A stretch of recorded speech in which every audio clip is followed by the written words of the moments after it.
Sky full of stars going crazy in this fight, but it's now down to a 2-on-1. And if Blast can play slow, they could win this out here. As Hisui without her ultimate isn't phenomenal, but this is a late game Hisui. She's still quite powerful. Dona leaving the zone. He has lots of timer, so he can sit, bide his time, wait for Internet Wrap to be here. Internet Wrap now here. Point sync goes wide. Wrap and Skyfall Stars just scrapping out as Dona tries to play pot shots from outside the zone. Game World comes out. Good parry from Skyfall Stars to manage dealing with that. Dona now out of timer has to play inside the circle. Skyfall Stars with these flash clear cuts is sustaining through the damage so he has far. more timer! He comes through, and he has more timer as well. It's gonna go on the run. One pop happens, and if you notice this timer go up, he should know that he has more timer overall. Yes, he does. He starts going on the run. Internet Wrap looking for something. Skyfall Stars hit him once, get your points.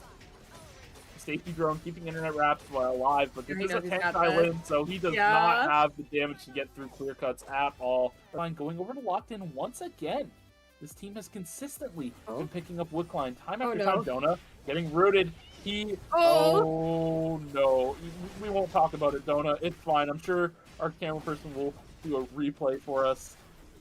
The cameraman is always good about embarrassing replays. Dona managing to get out for the time being, but he has no timer. And look at the minimap. The cutoff has been established. Exus is here. With that, steps forward. Oh, the White Lily, perhaps an angle? No, it's not going to be enough. Yeah, Rao just kind of waiting around in factory, having a jolly old time, waiting to see what can be done. Trying to catch this on the tail end, but Little Mermaid's privy to it. I already know what Rao is saying to his voice comms right now. All I will say is I cannot say it on this cast. Wait, they might actually get full revives off. Griff on the backside. Got the revive off Morale. Still alive. Jumps out. Barely makes it alive. Oh my god. They act as a full team here. Holo Purple activate. Little Mermaid gets chunked. And with that, they establish space and get their team back alive. That is insane. That's actually wild. Still posturing. Gemmo's trying to find a way to find some poke damage, but both backlines are able to play from so far back. He's trying to play this wall too, but this is a good angle for him. Look at that damage on the lock here. And they are down so quick. Blinks into the other side of the building just in case to play a little bit safe. Getting good damage on a Koiseo, but that protocol keeping them alive pretty well. Toki trying to force it. And with that, they do pick out two. And now Jignut, the last member, as Gemos is just going to force the runs just in case. Getting a little revenge for the last lobby right out the gate. Racking up half a point. Jason.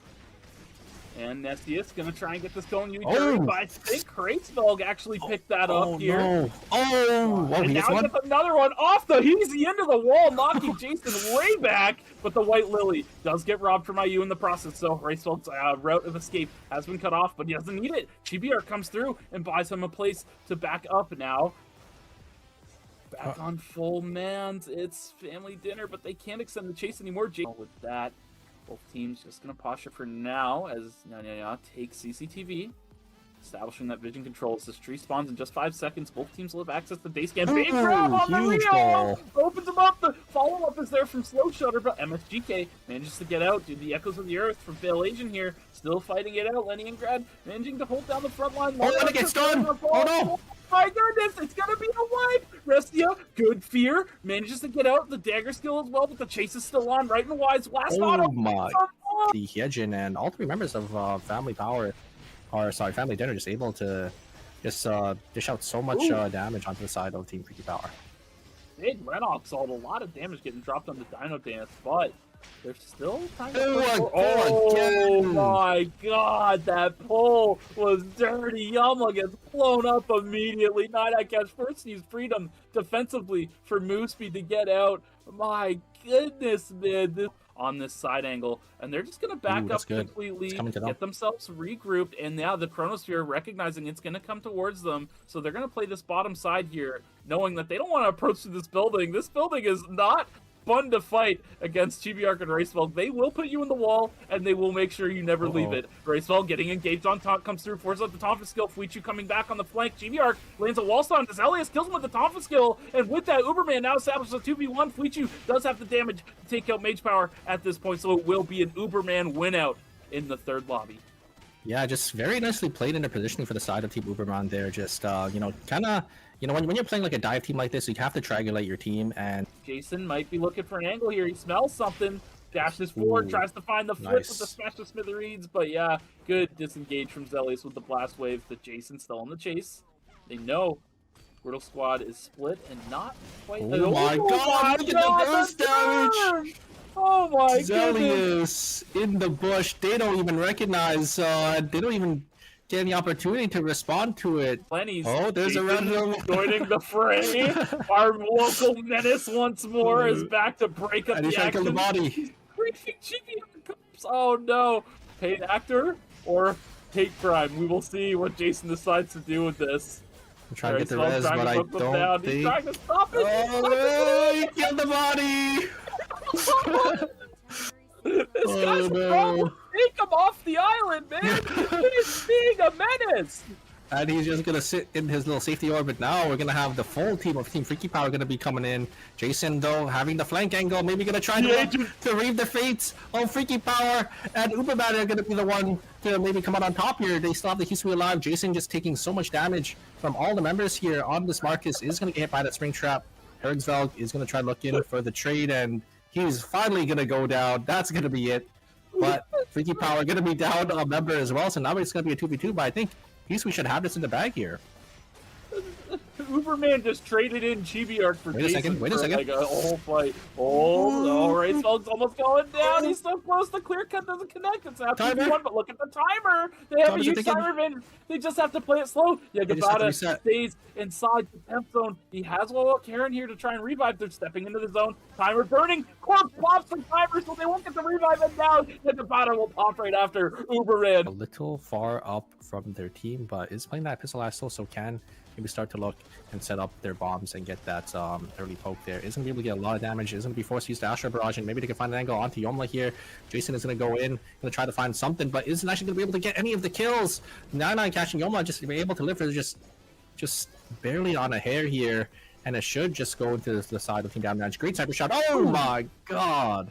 Able to much damage as he can, but they focus down Delinko first, who doesn't have access to that. But Fuichu getting caught out does find a lot of damage on it. Jason gets another tap with it. This guy's living on borrowed time, man. Why is he still alive? Gobu getting chunked as well, forced to run away. Get but the body though. TB are quite low. IU has full control over this fight. The Rebel Assault doing a lot of damage. Oh my god, what? But Racefeld was on the revive the whole time, so Fuichu's back on his feet. Wyu is gonna have to run away. Gobu gets finished off here. Another Tonfa skill almost comes out, but the Stellar Charge to chain Mock Mines gets the kill. IU gets knocked up. Hit by the mechanic, he doesn't do anything. I almost heard something out of there. There was a certain MMO I wanted to use, but we don't need to talk about it. Good boy Lily hit by Fudichu to try to deny any access from Family Dinner. So this two dive teams that are gonna try to play with each other. Both teams are gonna like the chaos, but which team is going to like it more is the question. GBRK is going to jump on in. Oh, unfortunately, on the ultimate there, and damage is going to be there. GBRK is going to try to get enough damage onto the Selena, but the Lena is so tanky. Jason able to stay alive for a little bit. Oh, but a huge double stun coming out from her as well is going to finish off Jason and gets the Jenny down into the play dead, and it is going to be Uberman the one to come out on top. Icy, but it looks like Artemis is okay with holding their position for the time being, but this Chronosphere will start shortening soon. They'll have to make a move at some point. Yummer steps up, gets tagged by Blue. Courage Uppercut connects, but the stasis to dodge out on everything that Artemis had up their sleeve here. Now, the fight ensues. The Magnetic Storm is Big Morale trying to close the gap on the inside. Kisu getting very low. Both tanks very low. Points and connects onto Yummers. Big damage drops down, but Morale going in. Big damage gets dropped 2 for 1. But Passant, full health, blinks forward. Tries to land the fancy yellow. Oh boy. What, looking at Whis first. Actually, I thought he had his eyes on Yummers. But it looks like it's now down to a one-on-one. Passant playing the Chronosphere for now. Yellow goes a little wide here as the turret is set up, but Yummers is outside of the zone. He's going to have to come in soon, but Barbara, ultimate now available. This is a scary time, especially when the Chronosphere gets small, because Barbara's ult with Q or E is quite devastating in a tiny space. Just a little bit, but Passat knows the mission. He's taking out the turrets first here. We got our first solos battle of the day. We will see how it goes, as unfortunately the yellow goes wide, which means the full rainbow is not going to land. And without that available, can Passat still hold his position? The healing off of the turret will be good. He has more timer. So he can try to play this slow. Oh, the ult. As There's the ult. RQ goes out. Maybe, I can't even say wide because it was just like near, but nothing is going to happen off of it here. Passat waiting out the turrets. Maybe trying to heal a little bit. Trying to get a little bit more vision. He only has 10 seconds left. He is going to go for it. The bat's still not going to land with the blue. One more color. Yellow connected. Oh my god! Passat still got it, boys. But the kill should still go through. And now this rift getting taken here. A lot of damage against it. Oh my god, 2 of them go down. Dino Dance picking up 2 kills here. As only one member of Freaky Power makes their way into the rift. Gonna have that available for the combo with the root. So we'll just keep waiting to see what happens. Internet Rap has form. He's gonna go in here. Gonna get some decent damage onto Yummers as he's gonna have to use the Faith and Wavering to keep Mrao alive. A lot of damage coming through. And with the Caltrops here slowing them, it's not actually gonna be enough. But it looks like it's a 2v2 as Whis' timer is low. He's gotta run. Don't you Oh my god. And now it will be a 2v2. We'll see who can win out on this one here. Stereo gonna try to use the body as Mrao getting some shards on the line here. Gonna use that safety drone to try to preserve some of that timer. 2 seconds left on Wisu. It's gonna look difficult here as it's gonna start. Wisu's not gonna have a lot of room to move. And it's gonna begin here, but a lot of damage on Internet Wrap with the force field going out. Will it be enough? Caltrops are placed. Whis trying his best to get some damage down. He's still staying alive though. Chainsaw Massacre online should take down Wisu unless the dodging's gonna come through. Because I mean, Nana has stasis, so you can avoid the engage from that. And Azimi has the Soul Link, which can keep him alive a little bit longer, but the AoE could make him go down pretty fast. And then of course you have Faith and Wavering from Yamla. Look at what Nazimi's doing though. He's got Nina way in the back, so that way he doesn't have to worry. If he can keep himself split from Nina, then he can stay alive. Oh my goodness. What? Wow. What just happened? Shows up, Berserkers.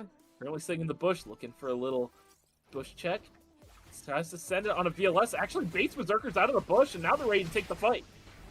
Twins rush, maybe goes out. Electromagnetic field is down. Eclipse is low already. And Yamla, full HP, is going to continue the advance. Maybe, hopefully, getting him. Athena Kai's actually just going for their VLS. She's like, I'm out of here. As the fight is, I guess, lost as Eclipse able to escape thanks to the White Lily, but Delinko, unfortunately, will be out. VLS robbed by the side of Athena Kai. She is on out of there. The VLS snatching is very funny. But going over this jump pad here. Maybe they could even catch a third party if they get here in time. As Skyfall of Stars already goes down. Go on, good game, GG. Right on top of this duo here. Alti's gonna go out right on top of the Theodore instantly. The Dimensional Strike will not land. Sapphire Protocol will not keep him safe either. So maybe a little bit of a break. And the Gatekeepers are there, just guarding the rift. No one's making it inside of that one.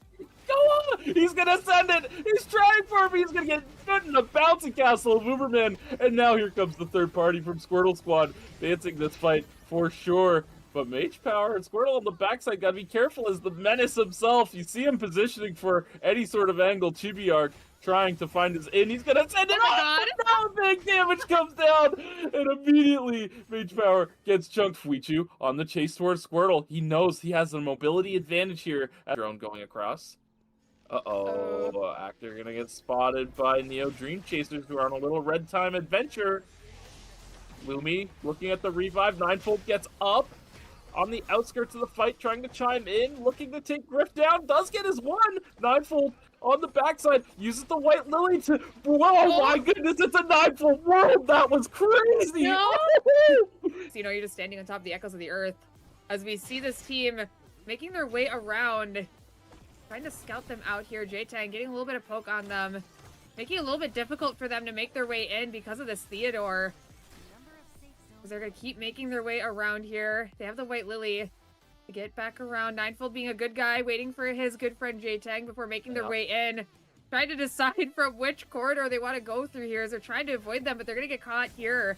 Oh no. Actor trying to walk up. Some good damage on a good game though, as Ninefold's still healthy as the Echoes of the Earth is now going to go down dancing. They are as Goa trying to get something done, but Actor's going to go down as the Spirit Arrow's going to go down. Not quite hit good game, but maybe they can get this kill into Goa.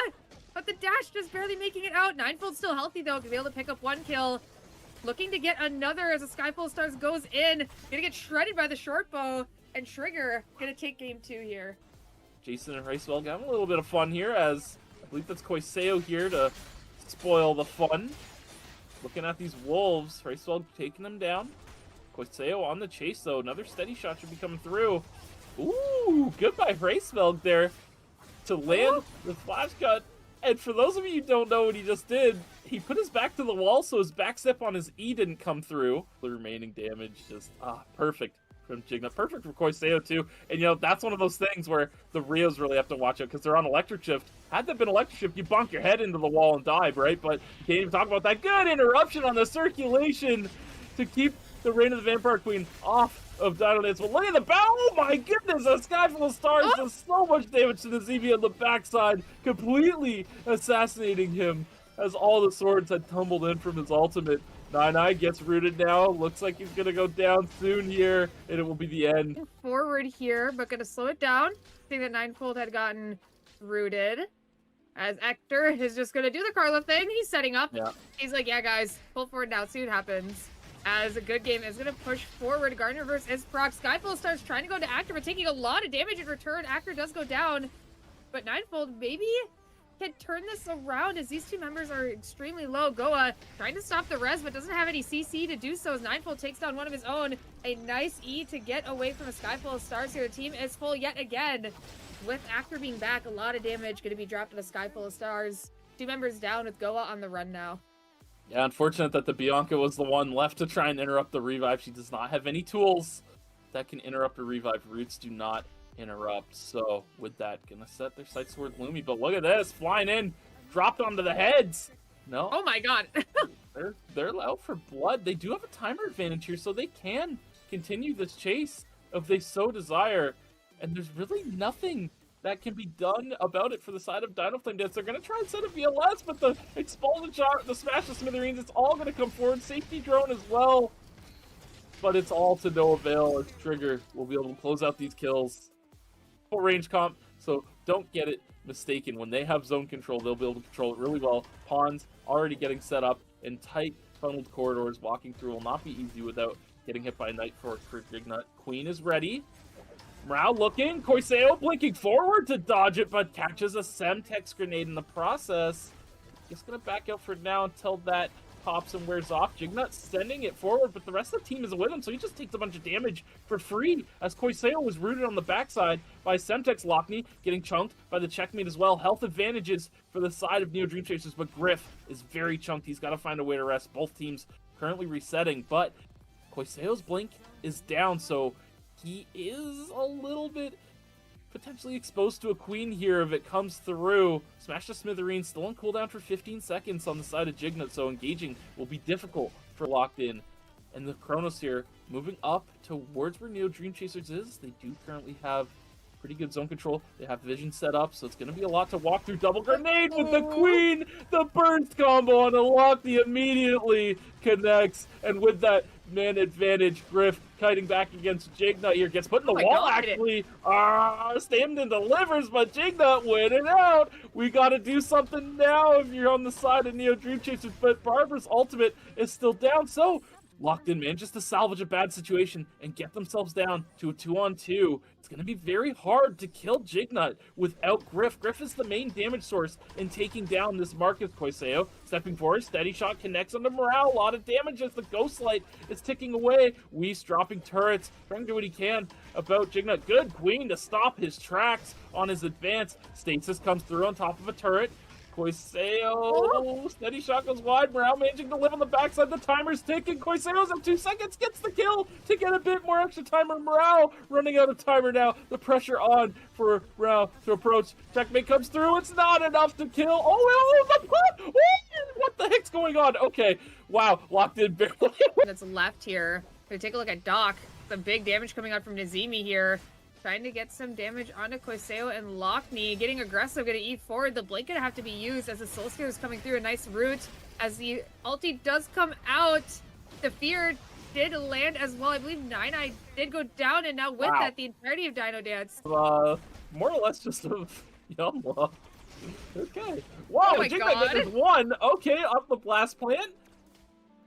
That should... He's messing around. Jignut, it's time to go. We can't keep doing this. poor Koiseo and Deus, their hearts are skipping beats right now watching you right now. But Koiseo chunking out Whis, dashes forward, gets an extra auto in with the laser on top. More than enough damage to take out Whis.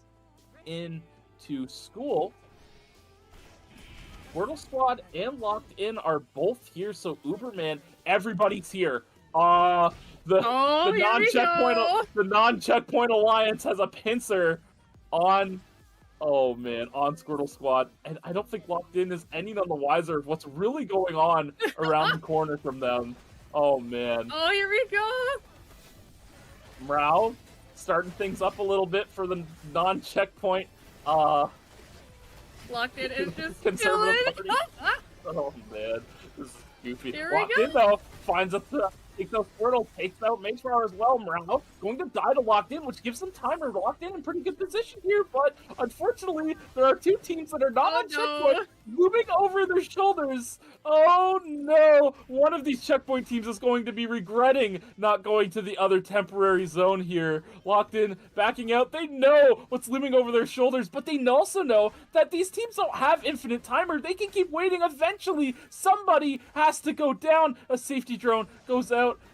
They're trying to preserve their time. They're trying to preserve each other's timer. They're giving Dino this an opportunity to come in. They're just popping. They're just kamikaze bombs flying. And Locked In holds the line. The Peacemaker comes out. Timer pops it down. It's 2v3 for Locked In. They can close the tournament right now. If they can just finish off these last two kills, they get GBR. Gracewell is the last one left. He flies in, but it's to no avail. Locked In. 31 points, right?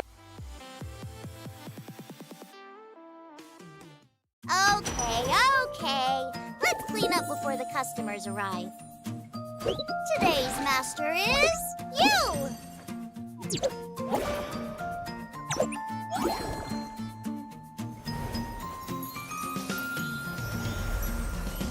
This should keep me out of trouble, right? Is there a drawing you'd like to see? Should I draw a squirrel for you?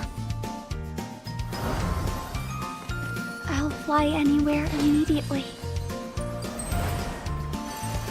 Did you call me? I want to help you too. Welcome, Master.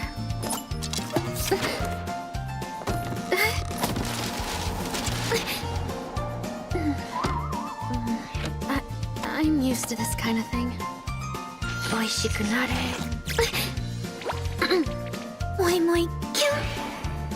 Is that your wish, Master?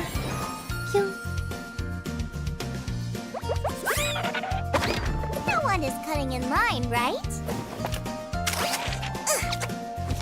A limited edition Lenny Checky! You want it, don't you?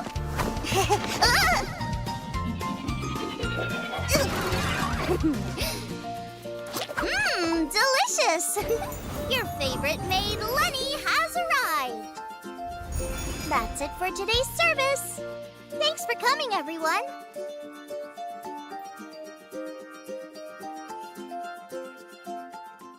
Where should we go first?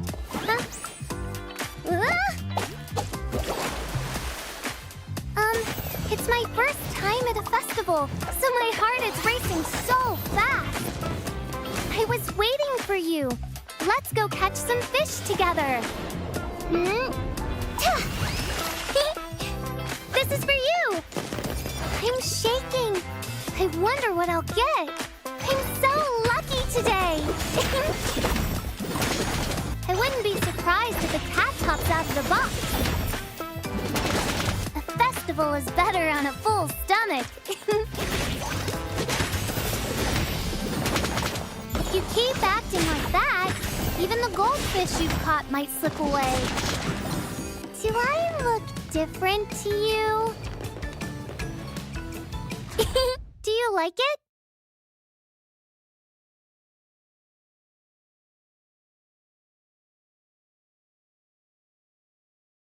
Light and shadow, good and evil, truth and deceit. The world is split by a singular divide. Now, there's no need to run once you stand trial before me. There is no escaping my judgment. Oh dear. Your sins are staining my mirror with such filth. A gaze into truth. Light or shadow? Which side do you fall on? Now then, shall we take aim with a bit of grace? As expected, my mirror is never mistaken. I'm in trouble! An awful sinner is trying to kill me. Are you looking? Eyes here, dear.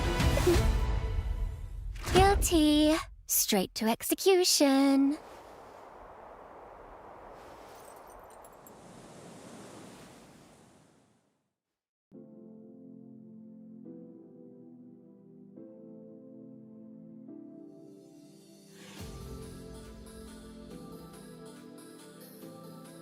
Roulette's builds, like, I don't know, man. He's all over the place. Bro, you gotta watch out. This guy, he is gonna... Okay, he barely gets out the fire escape here. The slow should let... Oh my god, the blink forward with the clean sweep hit. This guy has so many items. Yeah. Oh, the clean sweep lands. Goes He doesn't wide. land. He's trying. Oh, the He's fire got one more power. shot. If you had one shot, catches Oh my god. fire escape round. That's Koiseo's spirit arrow from the other zone as Kirby Cake steps on the wall here. But it looks like they are able to dash to their teammate just fine. With that, unfortunately, Artemis has to force it into the zone. They need to get a kill here, and they might actually find one. A lot of damage coming from Jebos. He's going to try to laser over this wall here. He needs this timer. Good damage onto Wheeze. Jebos, unlock your camera! We can see them! Oh my god, the blink into the backside. They are able to pick up two. And now Brow will explode here as well. Unfortunately, not able to get a kill of their own. And now both teams having to fight out yet again. Safety drone's going to go down. Yeah, for the reset here, we'll see if it is enough. As Jebos can see if they get any poke down. This is a nice corridor for him to fight in. He didn't even use a laser that time, and that's a lot of poke onto Kirby Cake here. Timers are running low on their side of Tasty Gummies, and unfortunately Jebos goes down to the burnt to a crisp. Tulky trying to see if he can get anything done with this Helitek stat on top of him, but can he get one? Stakes are running high. Welcome to the Last Chance Qualifiers for Eternal Return Challenger Series Season 11. How you doing, Meek? I'm doing great. I am loving this new start time for us. Instead of being all the way at 7 p.m. Eastern, it's 4 p.m. It's great, honestly. I wouldn't trade this for the world. Yeah, it's always really convenient when we're able to get on time. Also, it's Cask Ross. Sorry, I guess I didn't introduce myself, but thank you guys for joining. Let's go ahead right over to that overview. So, as a reminder, we're in the Last Chance Qualifier, so that's day 3. So you see it's six rounds. And tomorrow we'll be the teams that qualify through the Last Chance Qualifiers will be competing in the grand finals for the prize pool you're seeing. Running the same point matrix as usual. Nothing too out of the ordinary until we get to the checkpoint, but we'll leave that for tomorrow. We can go over the format now, and you are seeing we had a bit of a unique qualifiers, right, into the semifinals, and you saw the teams that made it through, and then the top 4 teams from today will be competing in the grand finals. The bottom 4 will be eliminated. Yeah, real exciting stuff, but we always save the best for last, right? The teams! The men of the hour, or women.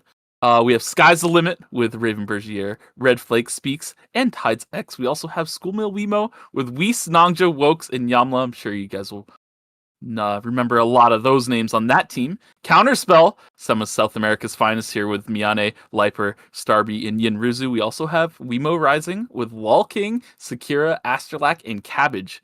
Berserkers coming back again with Delinko, Eclipse, and Athena Kai. We also have Trigger with J-Tang, Actor That Is Paid, Squirtle, and Exus. Dino Dance will be playing today as well with Ayu, Nazimi, Striker, and Nine Cash. And last but not least is Blast with Internet Rap, Asterio, and Rao. Yeah, I mean, it's a pretty stacked lobby. I think it's going to be really exciting. Okay, full bias, but I'm very excited to see South American representatives in the Last Chance Qualifiers. I think that is super spicy, especially given the previous advantage. For sure. I love we see South America playing on our ranked games all the time here in North America and have been for a long time. So yeah, it's always exciting to see them come on through. I'm also excited to see B Young. She is available today, and I know for sure some of these teams will be running that today. So we'll have to see who decides to lock that in. And we already see Blast going right over to it. So, you know, if you've been playing any ladder on a Turbo Return Season 11, you know Byung has been kind of a menace, right? I think she's been quite powerful. Obviously received a couple changes, but I think still some of the teams that like a brawler type composition will definitely end up gearing towards the Byung, at least Blast, but I've seen other teams like Berserkers look into it. I saw Sky's the Limit playing with it a little bit, right? I think. Yeah, Sky's the Limit was on it for a little bit there. I believe it was Raven Bergier that was playing it. But it looks like they're just going to play something a little more traditional today, going over to that Alonso, Isol, Justina. And yeah, Berserkers is going to go back to something they're all too familiar with this Dolinko, Eclipse, Hyungwoo, Bianca Core, putting Athena Kai over onto the Elena. We saw that in previous rounds as well. Asterio, though, is going to go over to Byung, which is absolutely no surprise. And we also have an Alonso ban coming through, Lol King, Whis, and Red Flake all locking that in. You know, I'm just going to comment on this. It's a little annoying because I feel like Blast could just be playing the Lenny, but you know, Ben Kid had to lock in the Sylvia instead.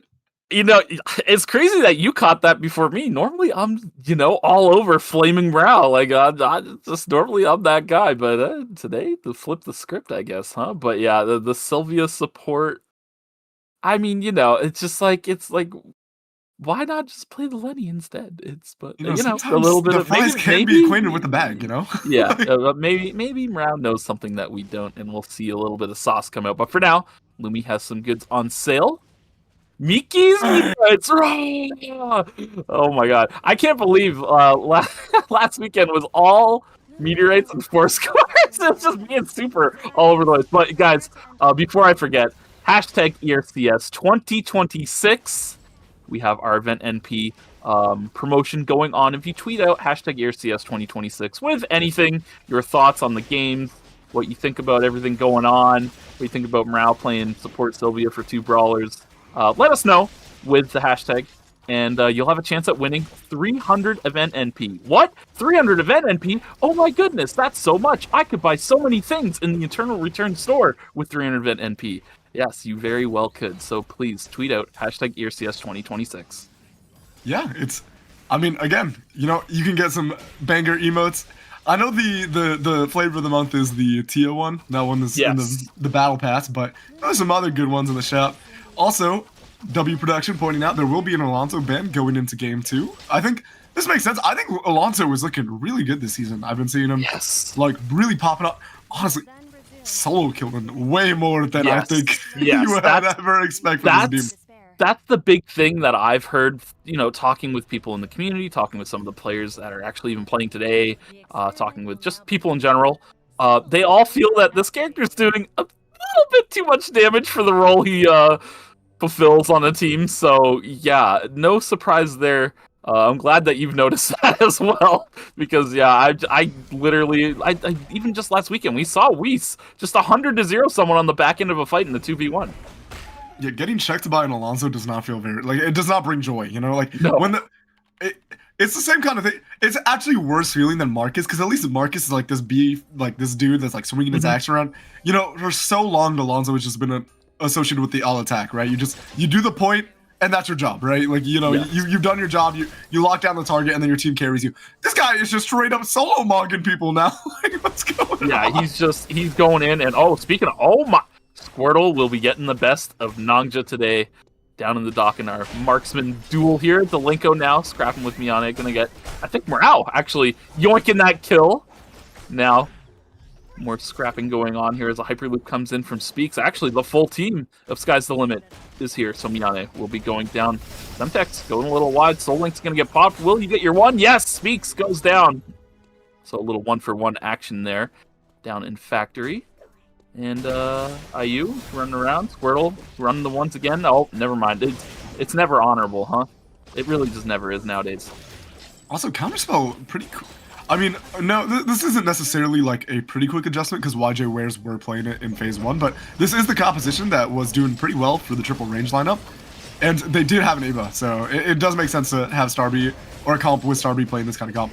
As Liper is going to be able to dodge out on EU, and then we're going to see 9 Cash using the Plague, but is going to go down to the auto attacks from Miane, and it's a pretty aggressive start for the lineup of Counterspell. Yeah. I'm wondering if both Liper and Starby are on the in toss. It's clearly Starby, right? Because she's sitting at 182 already. But I'm wondering if Liper just, you know, lower the +7s and then get a +12. It sure feels like it. I mean, with the differential in credits between all three of them, it definitely seems like one of them's flipping the coin right, and the other one's guessing heads, and the other one's guessing tails, and then this is just how it's ended up. Astrolac gonna be able to get out of there with that White Lily as well, away from Blast. And now Night Phase is starting, so everyone's gonna be looking to catch some bear rotations. Astrolac gonna get caught out on a bear rotation. Little druidic assist after the bat skill there. I love that. That's our new bit. Like, it's just called the druid. I love it. You said that, I was like, that is so good. I gotta use that one anytime possible. But yeah, no, definitely seeing some of that early strength of the Bihyung. And yeah, Bihyung is just in this early game, right? She's got a lot of like deceptive amounts of damage. Considering a lot of it is just max HP damage. So it does not matter how many skills, you know, how much AP you have, or, you know, how many defenses you have, or well, defenses, yes, but more on the AP. Like, you don't need a lot of AP to do max HP damage, right? And I think that's one thing we'll probably have to investigate what Asteria is building, because that's the thing that I think needed the adjustments and got the adjustments is her max HP damage. So now she might be forced to build a little more AP than I think she initially had to. But I'm wondering where Asteria, because also Asteria is running Vampiric, which I know has not been the highest. Oh, that is so interesting. When Bihyung first came out, I was kind of experimenting with a whole bunch of things, and Vampiric is one of the things I actually thought worked out pretty well. If you go something more of like a ramp build, going something like Phantom Jacket with Moonlight Pendant, so you ramp up really quickly with her reactivation on her Q, so you just stack everything super quickly, right? So that might be something that he's trying to opt for here by going Vampiric, and that also helps supplement your attack power while still allowing you to build really tanky. Yeah, it definitely a pretty. I mean, it's a cool idea, and I think if you have a support to enable it, it could definitely do some dividends. I do think that the damage reduction can be pretty helpful in Bitterret, though, for sure. Oh, we are going to see a little bit of an engagement. Eug's going to find his way into the back line, but didn't end up getting much. 9 Cash is going to reactivate that Plague to get on top of Starby. Does go a little wide on that route, and it's going to be EU going down first. I mean, it's a South America gap. It's looking like as the Jacqueline Anchor coming down from Liper. Liper's going to be able to probably take out 9 Cash on the back end of this as soon as that dash is open. But Striker's making an absolute mess of them, outplaying both Starby and Miane on the back end of that. Little clutch factor from the support character. Okay, Striker. And they said Striker can only play bruisers. Look at this dude popping off. That was a heat 2v1 on the top side. Oh, I don't want this guy is top 3 flex player. Anybody saying that is just shot straight up. Like, this guy is one of the best flex players, other than maybe Nizimi, who's also on the Dino Dance roster, by the way. But yeah, I mean, you know, that's why this roster always has so much variance in their picks. They don't struggle in the ERCC format like some other teams. But yeah, watch Striker on the top side. 9 is putting pressure on Starby, and then Liper comes through. They run their ones on the bottom side, but look at Striker up here, finds the Q, dodges on the laser, box on top. Oh man, good stuff. A little druidic assist on the wolf damage too. Wolf's popping a little damage for Striker. A little bit of Wolf Claw came through. Astro Burst, though, going to get popped over here. It's Actor will be able to finish off this kill. Sky's the limit down to just their Alonzo here, but Red Flake is out and safe for the time being. Does have Liper right around the corner. What's going to happen? And it's just Liper right now for Counterspell too. It looks like Starby and Miane did go down again. Yeah, so fortunately for both of these guys here, Liper's just going to jump out. No crazy things are going to happen here.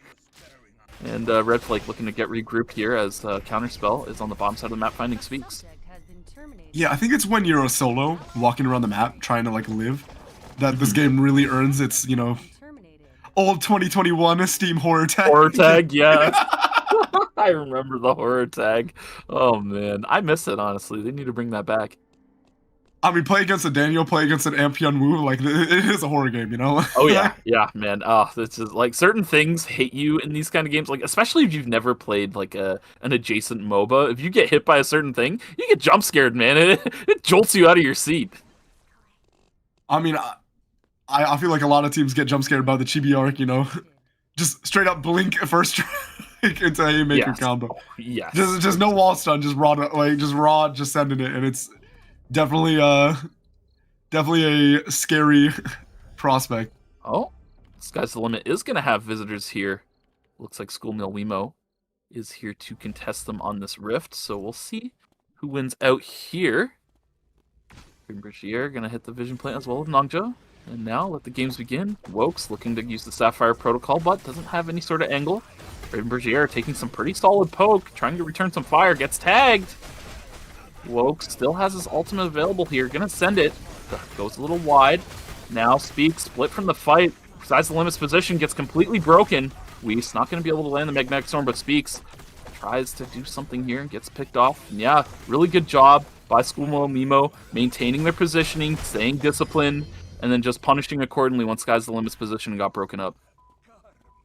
Yeah, I mean, this composition is, no stranger to competitive return, and I think Theodore is one of the best characters at just really hard punishing an isolated target, right? You can just send the blast energy fields, and then, whatever tank you were running right now, it's Alonso, who has been mine before, just getting them accelerated into backline to get that pick off, as EU is going to be able to land that stun onto J-Tank, and that's going to be a pretty quick pick going on top of that Sicella, but this turn onto Striker is pretty fast, and Squirtle is actually popping off in this fight.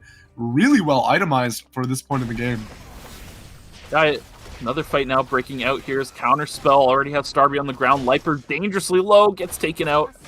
But fortunately, they are still in the lobby, as are all teams right now. But 15 seconds until objective rotation spawns. Archery range opening up with a fresh new set of hunts and a meteorite. That's great news for School Meal Wemo. Do see a bit of an engagement between Blast and the likes of Wemo Rising. Astrolite trying to output as much damage as possible, as Internet Wrap looking pretty healthy on it. Going to use that Plasma Dash to try to get on over. But with the Soar into the White Lily, it will be Astrolite finding their way out. But okay. Luckily, Sukira just barely managed to die in time before the day 3 switch. So it will be no -200 going over to Wemo Rising.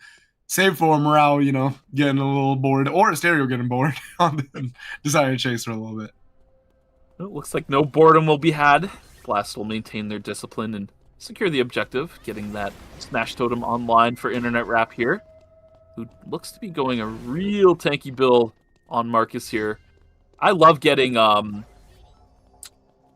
Smash Totems, the Crushing Blow and the Critical Blow from Squeaky Hammer together. You can just get a huge burst of healing out on Marcus with that, who also already has a lot of self-healing in store for himself too. Miyane, wow, Nina getting super chunked. Means that Soul Link is not much of a factor for this small period of time, but Sky's the Limit. They're not able to easily approach. I mean, Carla, Eva is a super strong pair as zoning out a team here, and they're doing just that. You can see them trying to approach, but look at Rain Bergier. Doesn't have the range to contest with Eva. Doesn't have the means to walk forward through Carla Harpoons, and the neutral is slowly but surely going into Counterspell's favor, as you can see Sky's the Limit being forced to back up. Yeah, and there's really not a comfortable place to back up either. And honestly, they just keep playing this neutral game. As long as Miyane doesn't get Nina attacked by the Barrage and Annihilations, once they force it, you still have like great turn. You still have the Shackling Anchor available. And yeah, you're going to look at it right now as we do see Red Flake is going to use that Magnetic Storm, and it's going to be a trade onto Liper, but we still have Miyane and Starby. Miyane ended up losing out on that Nina, I think, before the Soul Link could come out, and that's the only problem, right, with this kind of composition, is if the Nina takes too much poke, you don't have that safety net, as we do see Wokes getting dove on in with the Plague reactivation from 9 Cash. Gonna go down. It is just Nongja with the Wolf's Assault, but deciding to leave Wisu and try maybe to look for the Rift angle. I don't know if it's an archery range or just go for that res in archery. Berserkers forced out of warehouse here. Looks like Wemo Rising was able to push them out.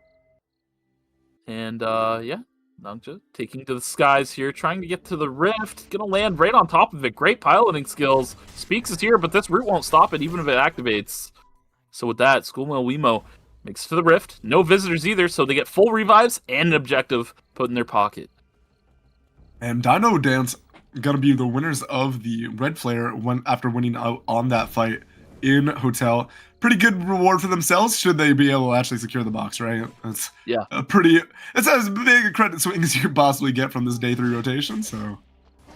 Yeah, Trigger was looking pretty itemized on that small little gear check we just got there. Athena Kai just skating around, not able to get anything started for her team here as Counterspell leaves Forest, heading over towards Hotel here. Squirtle farming up hunt rotations. Yeah, things look pretty split up on the map, so let's take a look at itemization here. Schoolmill Wemo also looking quite good, but Sky's the Limit falling a little bit behind the pack. Oh, tensions over in stream. Is J-Tang gonna get caught? Yes, he is! In J-Tang fashion, a quick little trigger throw. But they'll be able to revive him, no problem. They have lots of credits on board here. They're just waiting for that day 4 rotation to call in that blood here. They really want to get Actor to be able to piece that together. Yeah, the Blood Half Moon is a pretty huge spike, right? It's Mm-hmm. And honestly, they're pretty well itemized, so the -200 doesn't end up punishing them that bad, but we do see the engagement, and it's going to be pretty hard, I think, for the lineup of Counterspell to resist the dive, and I think Eclipse, with Miane only on the radar, nobody can answer this Hyun Woo, right? Yeah. Like, you're just going to walk forward and just stat check them, and yeah, as you see, Eclipse is not going to give up on this chase, and it should be Delinko and Athena Kai being able to circulate. Oh, Miane doesn't even have the timer, so gonna place the safety drone just to buy a little time, maybe be able to get an outplay on Delinko here with the Soul Link, but no, with both of them focusing both ends, that will be a terminate going over, and that will be an unfortunate 8th going to Counterspell. Guys, the Limit on the run, trying to stay away from Schoolmill Wemo here. Wheat's getting tagged by the Semtex, but he does have his passive available, so the mobilization immunity will come through. Trigger on the top side of the map here, getting this Mutant Bear rotation. Let's see if they get anything from that. Nope, no drops, no luck for Trigger today.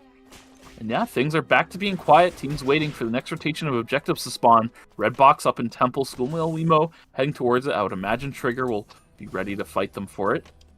Meanwhile, on their side here for Schoolmill Wemo, they're getting their final call-ins off before they can get this fight. Nangja looking quite itemized with his blood weapon online there. Wickline spawning soon. It looks like Berserkers are in the area as well.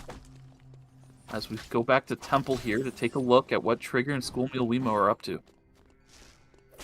Got to be very precise with your positioning here if you are the likes of Trigger. The Shackling Anchor is not available, I don't think, for the likes of Actor that is paid, and so it's going to be J-Tank going down to the dive from the Blast Energy Field, and then Squirtle going down quickly after. Actor does have the time to try to find a rift if available, but is just going to immediately walk over to that kiosk, get the res on J-Tank, and needs like a 1 more second, I think, to res on Squirtle, so hopefully they don't get contested during that meantime. In that time, we do see a fight between the likes of Berserkers and the likes of Blast, but I think Blast actually has a better time, I think, brawling this kind of comp, right?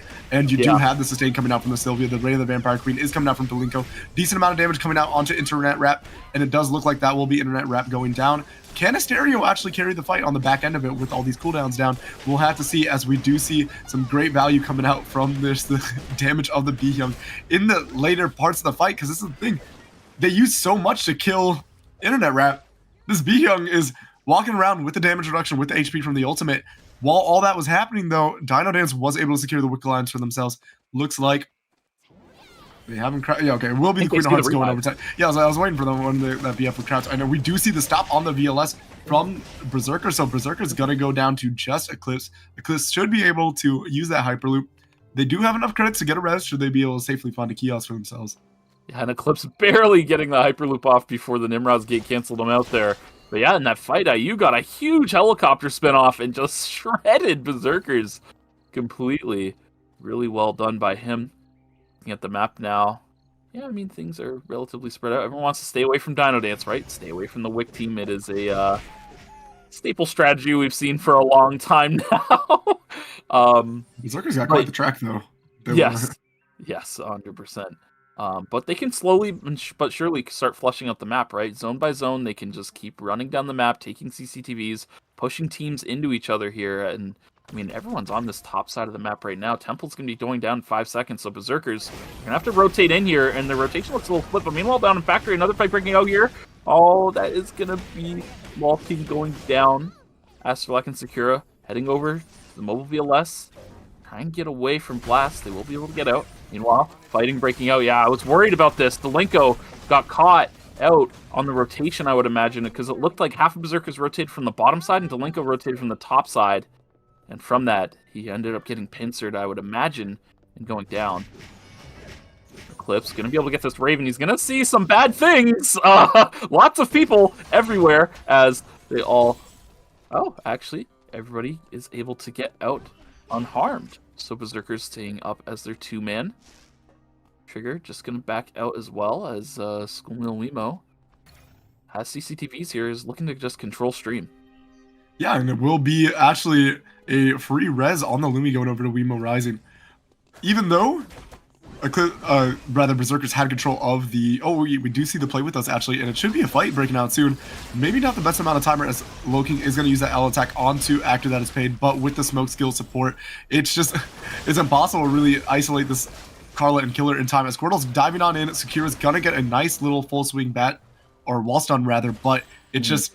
Once you lose that front line, and you're just getting checked by the triple DPS, they're just going to start W keying at you, and Tsubame is very good on that dive, as we do see the Nimrod's Gate plus Plague coming out from 99 Cash and the likes of EU. Raven Bergier is on no timer. We do see, looks like Red Flag is going to go down to the likes of EU and Striker in no time soon, but Blast is waiting in the wings, so gotta be a little careful, as, oh, they just get the full terminate. They actually got the credit for the booms because the Wicca line buff was still ticking, so they got the full terminate. Yeah, they managed to keep them in combat. Nimrod's Gate's going to go down, but Dynodance holding their ground. They did just get a full team wipe, so a lot of their cooldowns did reset, and their health bars, they're all topped off from it as well. And look at their itemization, looking quite stacked. I believe each member of Dynodance has some sort of blood item online. Yes, they do. Queen of Hearts, the Hydra, and I believe it was Boots. Yes, Pixie Boots online for Striker there as well. So they've got some juice. They're going to pick up the credits off the corpses with the Nimrod's Gate and hand that over to Nine Eye, who's very close to getting yet another blood. IU looking to cap out his boots here. All right, we might need a big speedy analysis. I'm actually wondering, because I'm looking at the itemization between Striker and 99 Cash. Who do you think is the better Inquisitor holder? The better Inquisitor holder between Striker and 99 Cash? Honestly, they should swap chest slots. I'm thinking the same, right? Because you can just porter in with the Plague, and you're applying the Inquisitor to the whole team. But perhaps the worry for them is that they want to push as much ability haste onto 9 as possible to reduce the downtime of Plague. Absolutely, yeah. I'm thinking that's the thought process, but yeah, I was thinking 9 is probably the better applicator of it, as we do see the L attack go a little wide on Squirtle. Squirtle's going to be able to dodge out on that, and it is a hard choke to walk into the likes of Trigger again. Yeah, but J-Tang getting super chunked, but so is Wokes. Both mages going even on their poke wards, or Squirtle going to find the assassination on the backside as well. It's active as Pave going down, so now down to a 2-on-2. Nangja with the Wolf Assault still active for a little bit longer. Girl in a Bubble goes out early. J-Tang forced to use his repulsor missiles to retreat. They're positioning split. Monkey Wire to go forward. Girl in a Bubble still down for a little bit here. Nangja has a moment, but he can't close the gap any further. White Lily going to be used by J-Tang soon here. He hears footsteps. Manages to find his way to safety for now, but how, oh how, will he escape Pond? Looks like a mobile VLS will be J-Tang's answer to getting out here. And we do see that Squirtle was able to teleport on over to Factory. Oh, Schoolboy Wemo got the revive. Oh, was that the pink? Okay, so it's hard. There's a lot of red, but it was hard for me to see what that pink was. I thought it was Squirtle CP, but they actually got the res off. That's pretty incredible. As we do see, though, that now just not very long for the world as the dive on in from Dynodance with that Nimrod's Gate into the Plague. And unfortunately, Wokes is going to be no better suited. They are getting absolutely rolled over by this Arda drop composition coming out from Dynodance. It's just so strong when you're able to mitigate the biggest weakness of Kiara, which is people, you know, like S-keying away from you. Like walking away from you. Yeah, that's exactly it, right? But another fight breaking out here. J-Tang on the backside unchecked, but the Random Vampire Queen comes down and takes out Squirtle immediately. So with that, J-Tang all on his lone. J-Tang's got to walk back into that zone soon, by the way. He does. He definitely does. I think he's going to sit by this gate and hope someone comes over here and try to pull them over. This is the J-Tang thing. I hope Berserkers are cognizant of this. They should know. They should know. They should know. And I mean, they're not even going to get got by it. As a girl in a bubble is going to come out. Look how cheesy he is. He's so cheesy. Oh, man. But he does not get it. Berserkers are able to take him out without getting boomed by being grabbed over the wall. And now, Berserkers will have to approach Dynodance here. Nimrod's Gate comes down on top of Belenko. Striker and Night Eye are going to take it. And then, but on the backside here, for Athena Kai, it's going to go down to IU. And it looks like Dynodance should be able to clean this fight up. Absolutely no problem and deal with the clips here. Clean stuff from Dynodance. A very messy fight overall, but They come out on top with no problems. Look at the Plague was gear on difference 12 between them. It was seconds, by just, the way, after that fight. yeah, it's yeah. Rosep's Look at available too. yeah, Berserkers. I mean, Athena Kai had no items at all, so it just I doesn't think have she had the to sell it to get the durability reses off.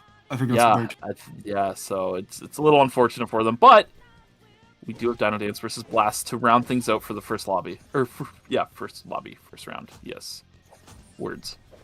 You got it. You're killing it. I wanted to use one word, but then the other one came out, and I was like, oh man. I just came off ERM shift, so you know I was not the most coherent by the end of it. So you're doing great, bud. But we do have the neutral breaking out. But I mean, you gotta favor not the well. I said not. What I really mean is a striker, right? The Arda is going to be able to range through in the neutral, a little more range than the Sylvia.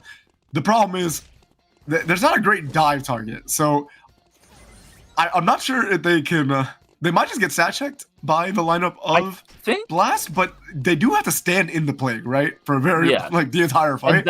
And that's why Dino Dance is playing this slow. They want this Chronosphere to close and move, and for the area that they're going to control to be smaller, so that way Plague has more effective range essentially. Because at that point you have to make a choice once it's smaller.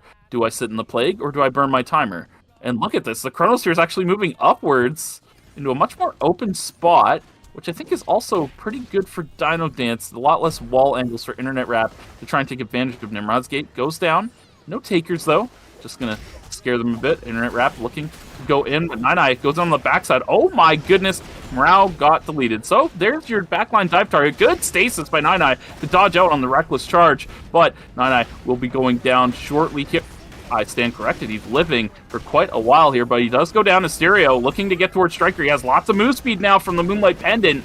He is able to run at this backline a little bit more efficiently, but Striker playing near this wall, playing very well to keep himself safe on the backside. Nayu causing a lot of disruption as well, is making it no easy task to get to Striker, and due to that, Dino Dance is going to be able to win out on this fight.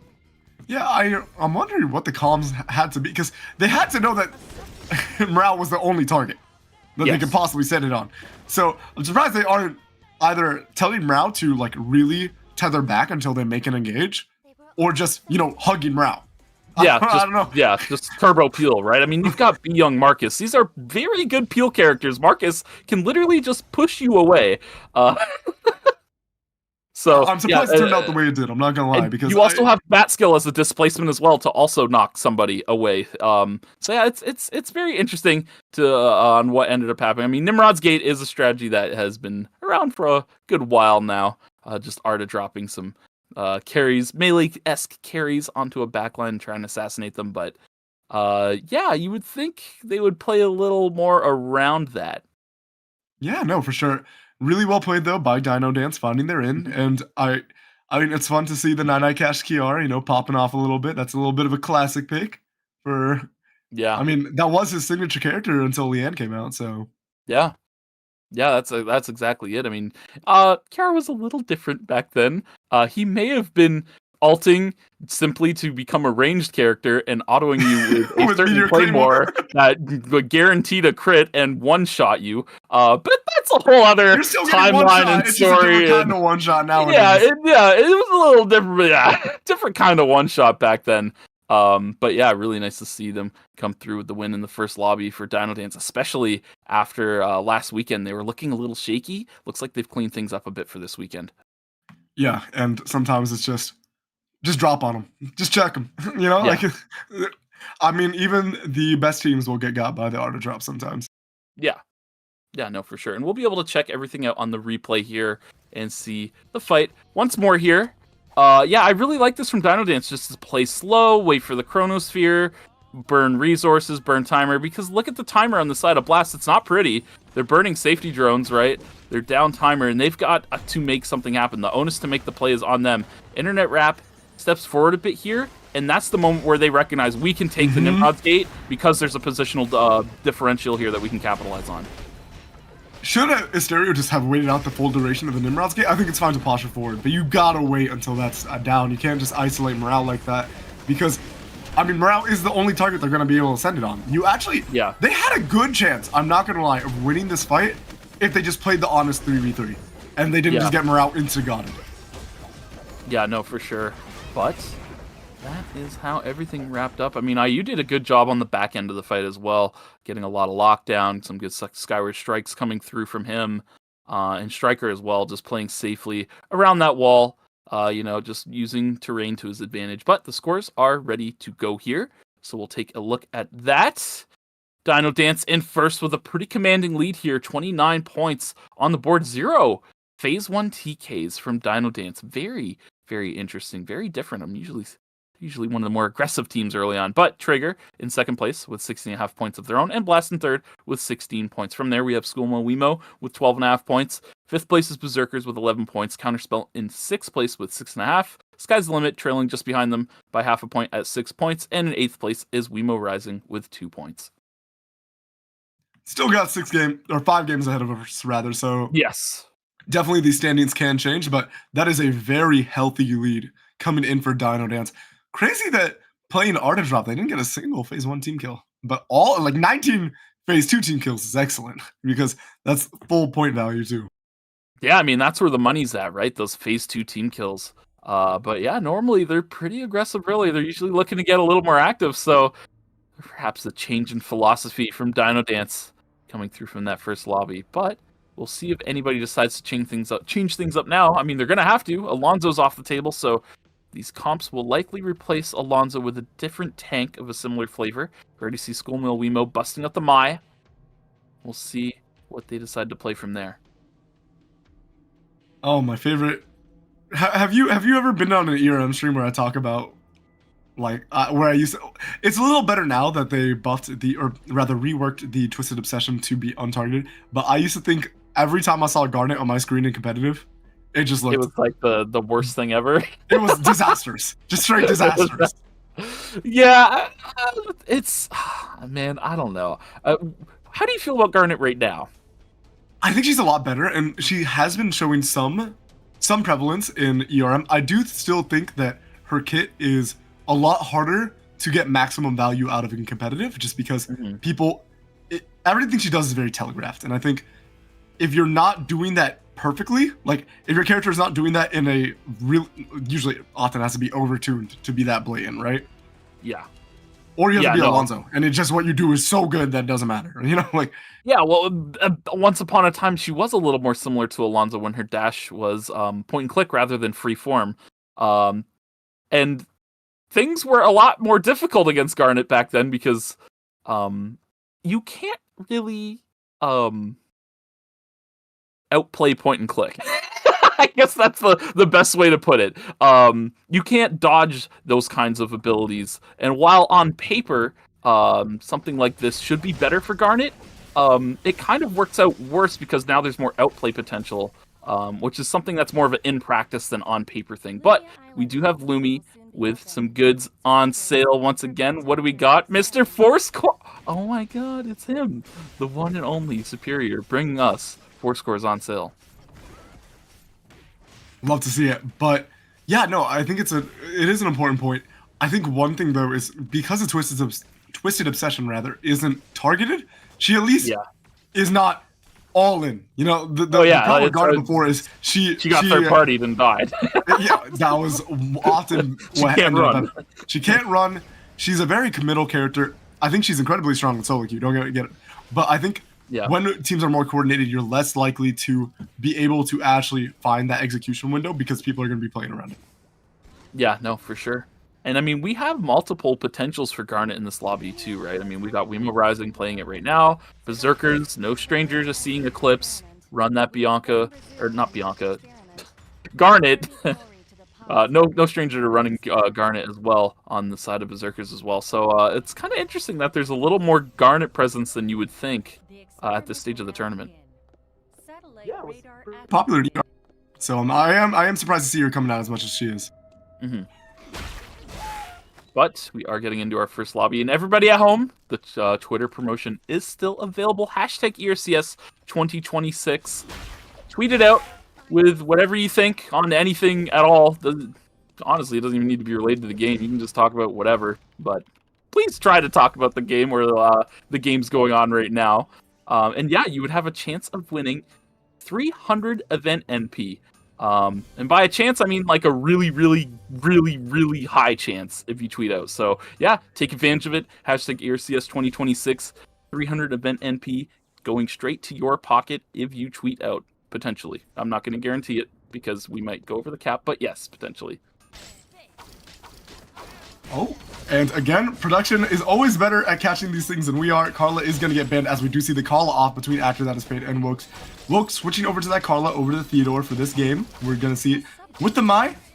A little bit of a different comp coming out from school with Neil Wemo because Nangja is now on that ISO as well. It's just a full team pivot, right? You have the Carla, ISO, Mai coming out instead of that Theodore, Alonzo, Nadine from the last game. Taunt gonna be able to land onto J10. Girl in a bubble. Should buy a little bit of time, but that Semtex should go off before he's able to get out. Nice little expulsion shot coming out from Actor That Is Paid. But Actor, sitting on not that much HP, is going to try to mosey on over and make sure that they don't get put on another death timer. Want to start doing that farm rotation because there are creeps to be taken. Animals, right? Wokes. He's been on this chase for a little while now, looking to get his one on Actor here. Does find it. IU's also in the area, though. Meanwhile, down in Factory, Liper stepping forward, trying to find Raven Bergier, but not going to be able to make it happen. Starby now in a 3v1 finds a kill onto Speaks, looking at Raven Bergier now. Big play from Starby. Ooh, was Red Flake with the Blue Viper to bring things back, or the Snake Bite, rather. But here comes Miyane on a respawn, and with that, it's going to be Sky's the Limit going on a break from Counterspell. Starby 3v1 in a dream, making it happen. Oh, that was dirty. The blink to dodge out on any potential damage. And yeah, I mean,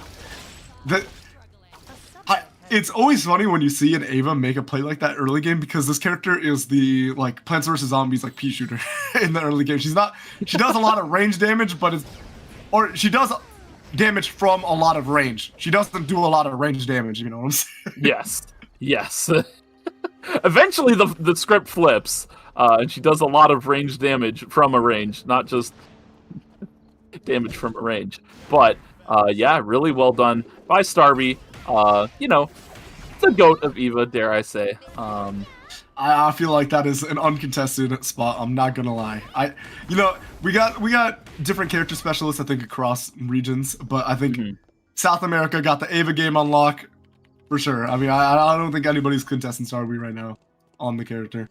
Yeah, no, for sure. Nangja.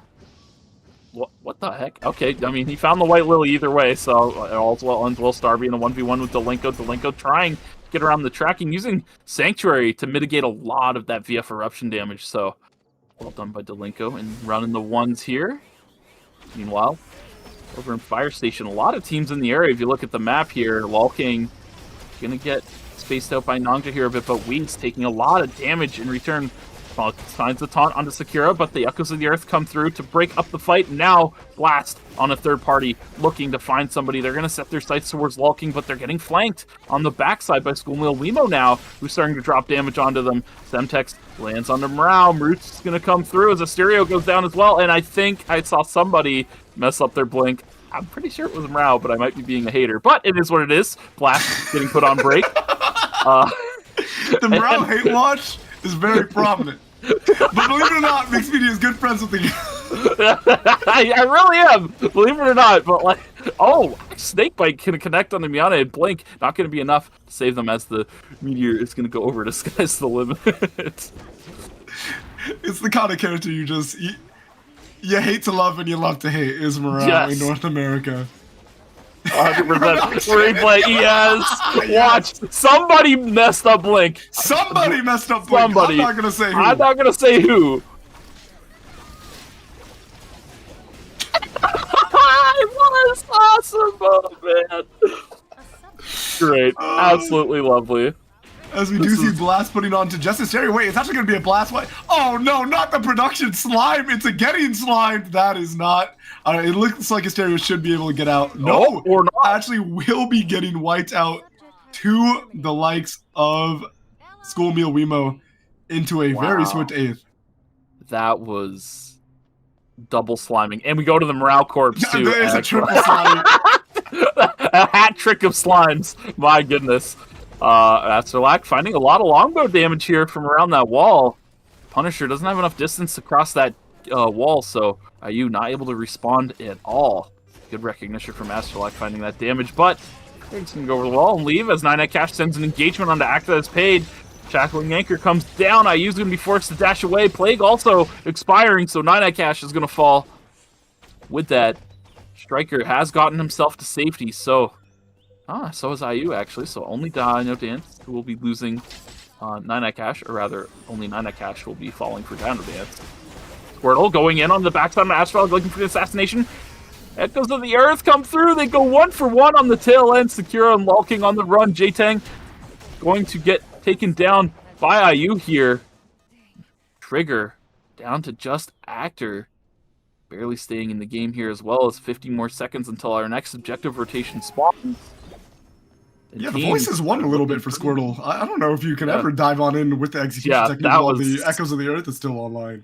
That was crazy. But I mean, he got his one, I guess, but yeah, they were definitely in a little bit of an advantage throw in the fight. Yeah, no, for sure. They had the fight. Sometimes it's like, you know, you guys gotta stay in your lane. You know, just let your J-Tang and Actor that is paid carry you. But we do see J-Tang doing a little bit of that carrying action, being able to pull Astrolac off that Rift teleport, and also he was alone. Never punished. It's a world. Oh my god. Words I never thought I'd say. Yeah, I was about to say Anyways, getting into this fight here, gonna activate the stasis. Counterspell doing a good job playing this funnel here. The Evil Laser being able to take out 9 Cash. No, good response from IU, finding his one with the Skyward Strike on the Liper, using the Punisher dash in, but runs out of health before it can become any more of a factor, and this will be a Counterspell Rift victory. You know, sometimes it's like, when there's only one brain cell split between 2 people on the desk, one just vocalizes that one thing. I said that, I knew right away you would. Yeah, that was good. Yeah, definitely really fortuitous coming out for the lineup of Weemo Rising to not really get punished from J-Tang, getting a pretty nice pick off, and also then the follow-up pick on to the Priya as well, so definitely pretty nice. We do see Starby going down, and it does look like, where is Liper? Oh, okay, they just won the zone, and then reporting out, and the classic, you know, it doesn't snapshot. Or no, wait, it is a snapshot, right? It's a snapshot, but by the time you see it, the snapshot's like 20 seconds old. Yeah, exactly. Or even older, right? Because the fight can go on for a little longer. As Liper needs to live here. But you know anything about J-Tang, this guy is the most willing to chase on Cicilla, I think, of any player in any region. Yes. Maybe of any game. I've never seen a mage more willing to run people down. Yeah, it's a little... I mean, we've had some pretty heinous villains in North America, but he's definitely up there. Sakura gonna drop the Echoes of the Earth. Ooh, nice execution. Yoink! Where are you going, Wokes? Bring that back here. And now, Lulking looking for more. Not gonna be able to find it. Weiss now on the run as well. Angja able to keep himself safe here. But this is minus 200 credits right out the gate on day 3 for School Meal Weemo. Not what they want to see right now, especially with their positioning being so split as well. They're gonna have to get Nangja on this VLS to get regrouped with Wisu here. And we do see Nangja heading on over to that VLS. And yeah, honestly, I mean, there was some Garnet value there. Dare I say, you know, Wokes got a little bit by that execution coming out, right? 25%, if you're taking damage. Also, they did walk into a choke against Apriya, and, you know, maybe the whole team was, you know, throwing a little rave party, but I guess that's the other point. This Priya character is pretty strong.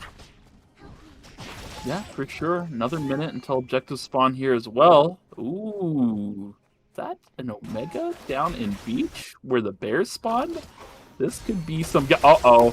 I mean, when you get got, you get got. It is what it is, right? Yeah, goodbye, Actor. You know, sometimes when you look at Lumia Island, you would think that the COVID-19 never left, because there's a lot of social distancing from teammates. As we do see the engage coming out from Wisu, and a great expulsion shot coming out from Wokes on this run back to stun out Tsukira and the likes of Loki. It's going to be Loki running away. Little better running away now is the Garnet with that Twisted Obsession being untargeted. Should be able to make it over to the White Lily and disengage full time from Wisu and Wokes, unless they are really interested in full sending on this guy. Well, Okay, thank God they didn't keep going, because I was like, well, I've seen stranger from these guys, but yeah, looks like they're going to give up the chase, recognizing that they need to get regrouped. I mean, they're not even on any sort of objective right now. Fortunately for them, no one's on that school box, right? So they're going to be able to pick that up. Meanwhile, going down to beach here, Sky's the Limit versus Trigger. Red Flake and Raven Bergier, actually, really all of Sky's the Limit, taking a lot of poke here. J-Tang getting a lot done in neutral. Red Flake looking for a grab, goes wide, and oh, you're going to pay for that pretty badly here. Squirtle able to finish that off and get Speaks on the backside, blinking forward towards Raven Bergier. And it's a Trigger win out down the beach, and their just reward will be the Force Core of Omega, the buff, the bears, everything down here. Yeah, huge swinger credits going over to Trigger. And there's a perfect example of what happens when Squirtle has a little more trigger discipline, right, on sending it, right? Waited until there was enough setup with the Shackling Anchor and just the poke from J-Ting and Actor to really do the execute, and it looks really nice, right? Is going to be able to execute onto Red Flake, right? And then also get right on top of Speaks. Speaks is not able to return any damage, and honestly, even down a couple items, even if Speaks wasn't autoing, but even if Speaks was autoing, Tsubame is gonna, in that range, is gonna match the ADC damage output, especially with that Wisdom Robes uptime, right? Because he just used the execution technique off of Red Flakes, so the attack speed is there, and the damage output is definitely gonna be there. Yeah, for sure. What Tsubame lacks in range, she makes up for in damage, or DPS rather. So, yeah, really well done by Squirtle, getting that 2-for-1 with his ultimate, essentially. But more posturing here. Trigger not out of the woods yet. Counterspell is poking around here. Squirtle gonna take a little bit of damage here. J-Tang trying. No. just say it was. As we do get into the neutral. I should have said yes. I mean, I've said yes to worse things that weren't intended, but I'll be honest with that one. But yeah, Counterspell. No, it would have been a good one. I'm not gonna lie. Yeah, it really would have been. Yeah, it's very difficult for Counterspell because the engagement for this composition is Chloe just dashing in and throwing Nina at someone once they've established a strong enough neutral win. And it's kind of hard to do that on Ping. But more fighting going on. IU finding an angle and it works on the backside. Oh, Wokes able to jump out. Look at IU. He's got another Punisher in the bag here. But he doesn't have anything else available. Wokes able to establish distance. Dino Dance losing Striker on the backside. Weesa 9i 1v1ing. And IU looking to regroup here. Prioritizing the box over Striker's corpse. 9i is a man of greed, as we all know. His hubris knows no bounds. Yes, it truly does. Wait, Weesa is so petty, by the way. He's just sitting on his body. I mean, they probably know that now. They know the revives come through. Yeah. So they're going to hightail it out of here. I mean, they break even on the credits, right, depending on what they picked up. They're net up credits for picking up worse the than box even, right? Yeah, so... If they make it out. I mean, Weesa's if they make it out, yeah. I mean, it is getting a little crazy. If he's safeties here, he's actually a weirdo, by the way. Okay. Oh, they had the lab to get out. Oh, wow. Okay, no, they're crazy up. Never mind. Yeah, no, that's gonna be another plus 450 to 500 credits as well. So huge swing, and it was a Force Core off the box too. Okay, and now we get the 9i Cash super. Oh wait, never mind. Okay, I thought we were gonna see the Killer Heroes camping out for 9i Cash. Nope. Not yet. They're going to have fun over there in the blue lab as another fight breaks out. Oh, good job to keep Wokes alive, but not long enough. We's not able to save Wokes from the menace that is Squirtle here. Nangja going to have to get out as well. So, another win for Trigger here. They're going to be able to pick up J-Tang, no problem. We's trying to get to the Rift and finds it! So he's going to get there's not another team there, though. Yeah, because they will only be a two-man. Not by choice, but forced. But they luck out. And they should be able to regroup with Nangja as well, who's found himself nice and comfortable over in Pond here. No other teams around. So they managed to get an objective on rotation, managed to revive. Yeah, I mean, this seems to be a theme with School Wheel Wiimote, being able to keep themselves up on tempo. I'm not gonna lie, as somebody who speaks to all three players on School Wheel Wiimote, every time I see them lose a fight, I just envision the comms, and it's the funniest thing in my head. Like the personalities involved. Oh yeah. If you've ever talked to any of these guys, I'm not allowed to say what they're saying, but I mean I've done my best Wokes imitation on here, and it's pretty good. Yeah. The comms between these three in particular, two of these three especially, yeah, the forbidden on the cast. Nangja's just sitting there, innocent as can be, just, guys, I got AR skill. And you hear a full-on fight going on in the background. Mom, Dad, stop fighting. Counterspell now looking at Berserkers here. Eclipse trying to find an angle on the side, but he is on vision. Look at that. Counterspell reacting perfectly to Eclipse's rotation here, being able to keep themselves grouped up, playing their angles well. I mean, the only way they lose out here is if they lose vision control and get got when it comes to fighting Berserkers. We'll see if that comes to fruition. I mean, that can happen, especially when you're on ping. I mean, sometimes it might not even be vision, but simple reaction time as Eclipse looking to push forward here, taking so much damage in an attempt to get forward, losing almost all of his health, being forced back out. Athena Kai now on the run. Knockup's going to go wide. Here comes the return fire with the Reign of the Vampire Queen. But it looks like Miane is going to go down. Liper and Starvey trying to push forward on this. Liper going to try and zone as Starvey picks up Miane here, and they get themselves back on their feet. And yeah, both teams will disengage for now. Yeah, Miane made me a little nervous, I'm not gonna lie, because one of the things is, as long as that Reign of the Vampire Queen is still up, you can't really Soul Link against a Bianca as a Chloe, right? Because there's so much AoE damage that both the Nina and the Chloe will just take an absorbent amount of damage from the Reign of the Vampire Queen. So until that's down, I don't think you should really be looking for those aggressive plays. And now, speaking of aggression, oh my goodness, Nimrod's Gate 9 cash sends it immediately. Starby getting chunked on the backside. Liper goes down to IU as well. 9's going to go down after the Stasis End Striker. Also going to follow suit. IU versus Starby in a 1v1 here. IU definitely has the mobility to close the gap and get the clutch for his team. Yeah, that's pretty unwinnable when, you know, the PL is sitting right in front of you as the Ava. Yeah. It's even if you get out, you're not getting out for a long time. He still has his tack skill up too. I mean, he had movement to spare. We are going to see Trigger versus the likes of Berserkers, and they're in the, you know, the triangulation formation. Yes. This is some interesting. This is the normal.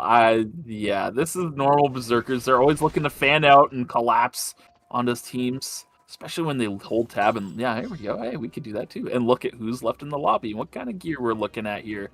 Delenko with 2 bloods, actually. Nova Shield and a Bikini, so actually quite tanky. Dino Dance pretty stacked. By the way, Triple Emerald... Triple Emerald Tablet. Oh, they're really looking to run at people. Like 5 games where you don't see Emerald Tablet. So the fact that you see 3 in 1 is kind of ridiculous. Nosferatu is going to come out for 9 cash on the back end. Yeah, definitely a very strong Kiara. Kiara, one of the better scalers for AP Melees. So absolutely really nice to have her facilitated by an Arda here to really do what she needs to do. He's actually... I'm not going to speak. 9 cash is going to go down here for fun. Literally no other reason for that. What the heck was that, I'm telling you, like, the biggest enemy of Dino Dance is themselves. It's themselves. This 9 guy, if you are the PRX of Eternal Return, they just get like, what is going on here? You actually need to keep him on like a leash at all times. Otherwise, he just wanders off and does something. It's crazy. It's absolutely crazy. So now they have to sit here and wait for Lumi or something. VLS, I don't know. They'll figure it out. This going over to Temple, yeah. This will be interesting to see. They're going to go over to Temple. Their timer situation should still be pretty good. And they have another VLS right here. No, okay, I thought Lumi was going to run past them from... It's fine. W-drifting from whoever was the pilot. Yes, very good job. And yeah, Dino Dance is going to get back on their feet after they just ran one down for fun. It looks like gas station is going to be where they want to go. They actually get a pretty good hyperloop here onto the backside. They're going to be able to get CCTVs. They put Trigger in a pincer as well, forcing them to burn timer now as well. So yeah, honestly, really good hyperloop. A really lucky hyperloop from Dino Dance here. Yeah, and we do see Delinko hasn't really been able to get extra itemization, but it's not, you know, because Delinko's usually the budget player, so it's funny to see, I think, 2 bloods. I think it's the Nova Shield and the Bikini over on Delinko. Yeah. But the, immediate Blink Shackling Anchor, and wow, that gets so much value, as now Wisu is on the backline. Squirtle is going to find his way into Namja, but I think he just gets straight up stat check by the AR skill. Woke's very low, though, from that free at last. Squirtle is going to be able to pick that up with execution technique. And now on the back end of it, it is going to be Wisu and Woke's going down. Namja What kind of super play do you have saved? Oh, no, nothing, because we're not walking Nah, up. man, it's just not doable. Poor Nanja. It was close though. I like the aggression from Wokes. A lot of burst damage came up out front, but there was just a bit of a lack of a. What is this? What? Oh my! Okay, Berserkers, we're gonna join the fray here. Eclipse is on Squirtle in the backside of Squirtle. Oh, absolutely. Went out the ones. By the way, but... Yes, and now J-Tang is the only carry left here, but fortunately, Delinko is also down 2v1. What am I saying? That's Actor that's alive. They're both carries. What am I on about? They're all carries, honestly. But... They're all carries. What the? Why did I think Actor? Oh, because of the last. It's fine. It's fine. I'm just a little confused what the plan was. I- Jumping right into the zone? Yeah, I guess they thought, oh, we'll fly in kind of late, we'll find a third party, or maybe they just didn't feel confident against Dino Dance and felt the need to fly over. I mean, probably one of those two things. It was a good try. I think they were able to get at least Squirtle down, but Squirtle was doing a lot of work onto Eclipse, was able to win out in that straight 1v1. And J-Tang and Actor, you can always count on them to clean up the fight on the back end of that, and we will see the last little Racing Boots craft. Now, this is kind of a nightmare matchup for the likes of Trigger because, you know, there's a Nimrod's, and like this again, the horror tag. You know, the rest of Fire Station right now is Silent Hill for all they're concerned. They don't know where this Arda drop is about to come from. They have no vision. You know, you got the ambience in the background, like the burnout. Yeah, they've got a round of wards surrounding them. They can see their flank. They can't see inside the building at all, which is really scary. Dino Dance drops a Nimrod's Gate. Nothing. Where is Nine going to be taken yet, and that is the question, isn't it? Where is Mr. Cash? I was gonna say he's probably in the building, right? That's where I would play this from, and yeah, he's gonna be able to chunk Squirtle for half of his health. Squirtle stuck on the outside of the fight, really not able to contribute until now. And even with that, gets chunked pretty hard. Dino Dance gonna win on the first fight, but though disengage is good from Trigger. Nine now without the Plague for another 20 seconds, also without Tack Skill. So it's going to be very difficult. They can just reset them and take the orbs to do 100%. That should definitely be the play. They're conserving their timer as much as they can with this Chronosphere. And yeah, they should just go out to Narnia, reset, wait out as much time as they can for Nine to get Stasis back, get his ultimate back. These are two incredibly important cooldowns. Nine now with the Plague available once more. We'll see what he tries to do. I'd imagine it's just going to be Nimrod's Gate. That has to be the ticket in. One gets dropped. IU's going to take it. Skyward Strike over towards J-Tang, but it goes wide. Now IU in a bit of trouble. Squirtle gets taken down so quickly. Gets left on the front side of the fight. Actor playing the corridor. Almost takes out IU, but he manages to live. And now it's down to a 2v3. Timers ticking for Trigger. They have to approach this tiny Chronosphere. And with that, Dino Dance is going to win out. Okay, a little Dino Dance sweep, a little 2-0 action going on. Really well played on the back end of that fight. Really like that they, you know, didn't overheat. This is a comp that's very easy to overheat on. Just took the reset, played around the Plague timing, and then got that run back. Really were leveraging the timer that they were able to get on that first engagement to be able to buy some time, get the Plague back off cooldown, and then take that re-engagement. Very favorable in that very claustrophobic Chronosphere. Yeah, I mean, the longer the game goes as well, the Chronosphere is just going to get smaller and smaller, and that is just favorable for Dino Dance. If they're on the outside, it's a small amount of space that Trigger has to work with to preserve their timers, which is great. That allows them to all clump up. Nimrod's Gate allows you to drop your AoE carries on top of them, and yeah, somebody's going to go boom from that. So yeah, things stalling out was definitely in Dino Dance's favor, and yeah, they did a great job resetting the fight and playing it back. Yeah, it was super sick, and I mean, it's always really impressive. We'll see it in the replay, but I think it's when you see these very veteran teams, right? You got lineup of champions on that roster, right? Of Striker, EU, and Nine Cash. I mean, Trigger no slouches themselves, you know, they are also the GOATs, but it's just their way of playing around vision, right? They were playing like a game of inches, right? They really didn't pull the trigger. But you know, pun intended, but they really took a long time, and there was a lot of discipline on making this initial engage because they want to make sure that every time, because they are going to disengage from the Plague, right? So you got to make sure that you're getting some cooldowns out of it, or just time and resources. And so Nine Cash really plays his time, right? He takes his time in this building, out of vision, and really skirts the EMP drones in the cameras pretty well. I just noticed a little bit of a fumble from Trigger. They dropped an extra ward. Somebody capped out on wards. They had a ward in the building, and they dropped an extra ward, and it dropped vision from the building, and Nine went in off it. very interesting thing catching that on the replay there. I'm not sure who it was that capped out on words that had the building warded, but I was looking, I was like, wait, they have the building warded. I swear I just jumped out from no vision, and yeah, that's how they lost vision of that side and gave Dino Dance an opportunity to take a fight here. That's the kind of thing that's like, even if you are very, very high level, you can miss, you know, like just like, it's like an understandable error.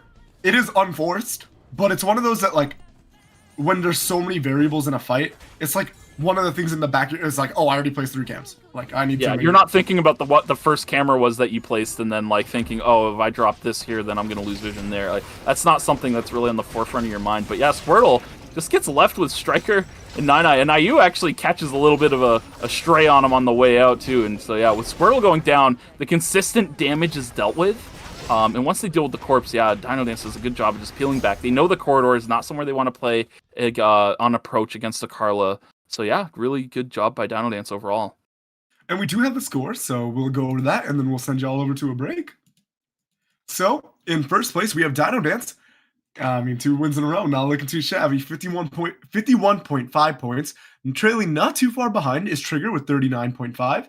Trailing behind Trigger with third place is 31 points. And this is where the first real big gap comes in. We have Berserkers in fourth with 19.5. Blast in fifth with 17 points. Counterspell in sixth with 15.5 points. Sky's the Limit in seventh with 10.5 points. And Remo Rising in eighth with 7.5 points.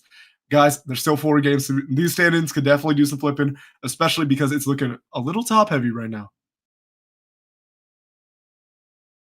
Yeah, so we're going to go on break. We'll see you guys in 5 minutes. Light and shadow, good and evil, truth and deceit. The world is split by a singular divide. Now, there's no need to run. Once you stand trial before me, there is no escaping my judgment. Oh dear, your sins are staining my mirror with such filth. I gaze into truth. Light or shadow, which side do you fall on? Now then, shall we take aim with a bit of grace? As expected, my mirror is never mistaken. I'm in trouble! An awful sinner is trying to kill me.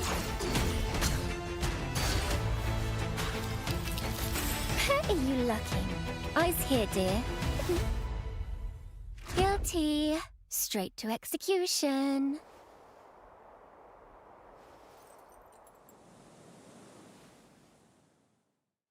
Where should we go first? Huh?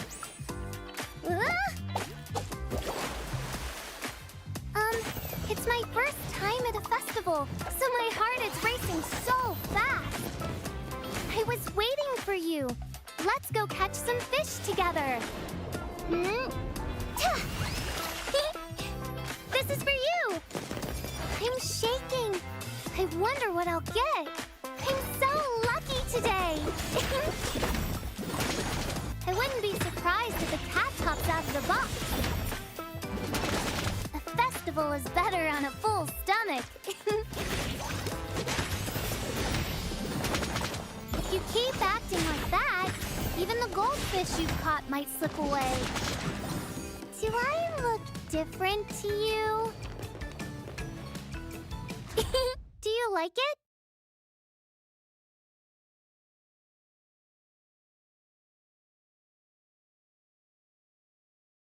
Okay. Let's clean up before the customers arrive. Today's master is you!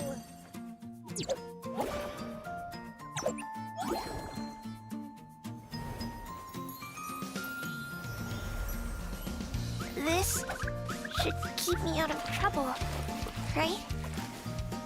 Is there a drawing you'd like to see? Should I draw a squirrel for you? I'll fly anywhere immediately. Did you call me? I want to help you too. Welcome, Master.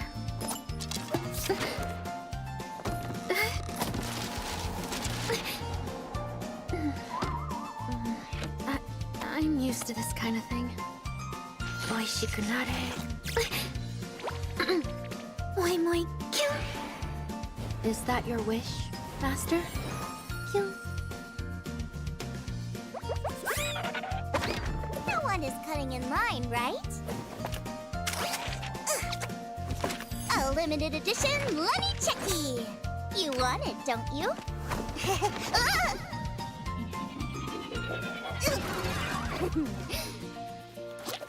Delicious! Your favorite maid, Lenny, has arrived. That's it for today's service. Thanks for coming, everyone.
Welcome back. I hope you were able to hydrate, snack, do whatever you gotta do, but we're hopping in for games 3 and 4. How you doing, Meek?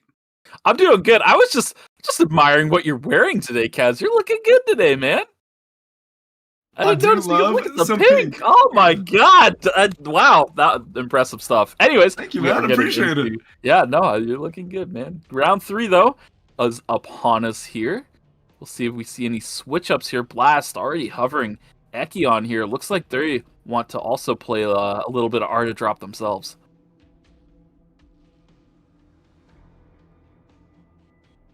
And also looking here through the picks.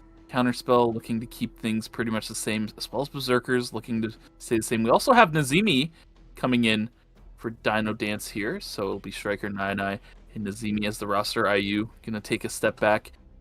Nazimi, William. I haven't.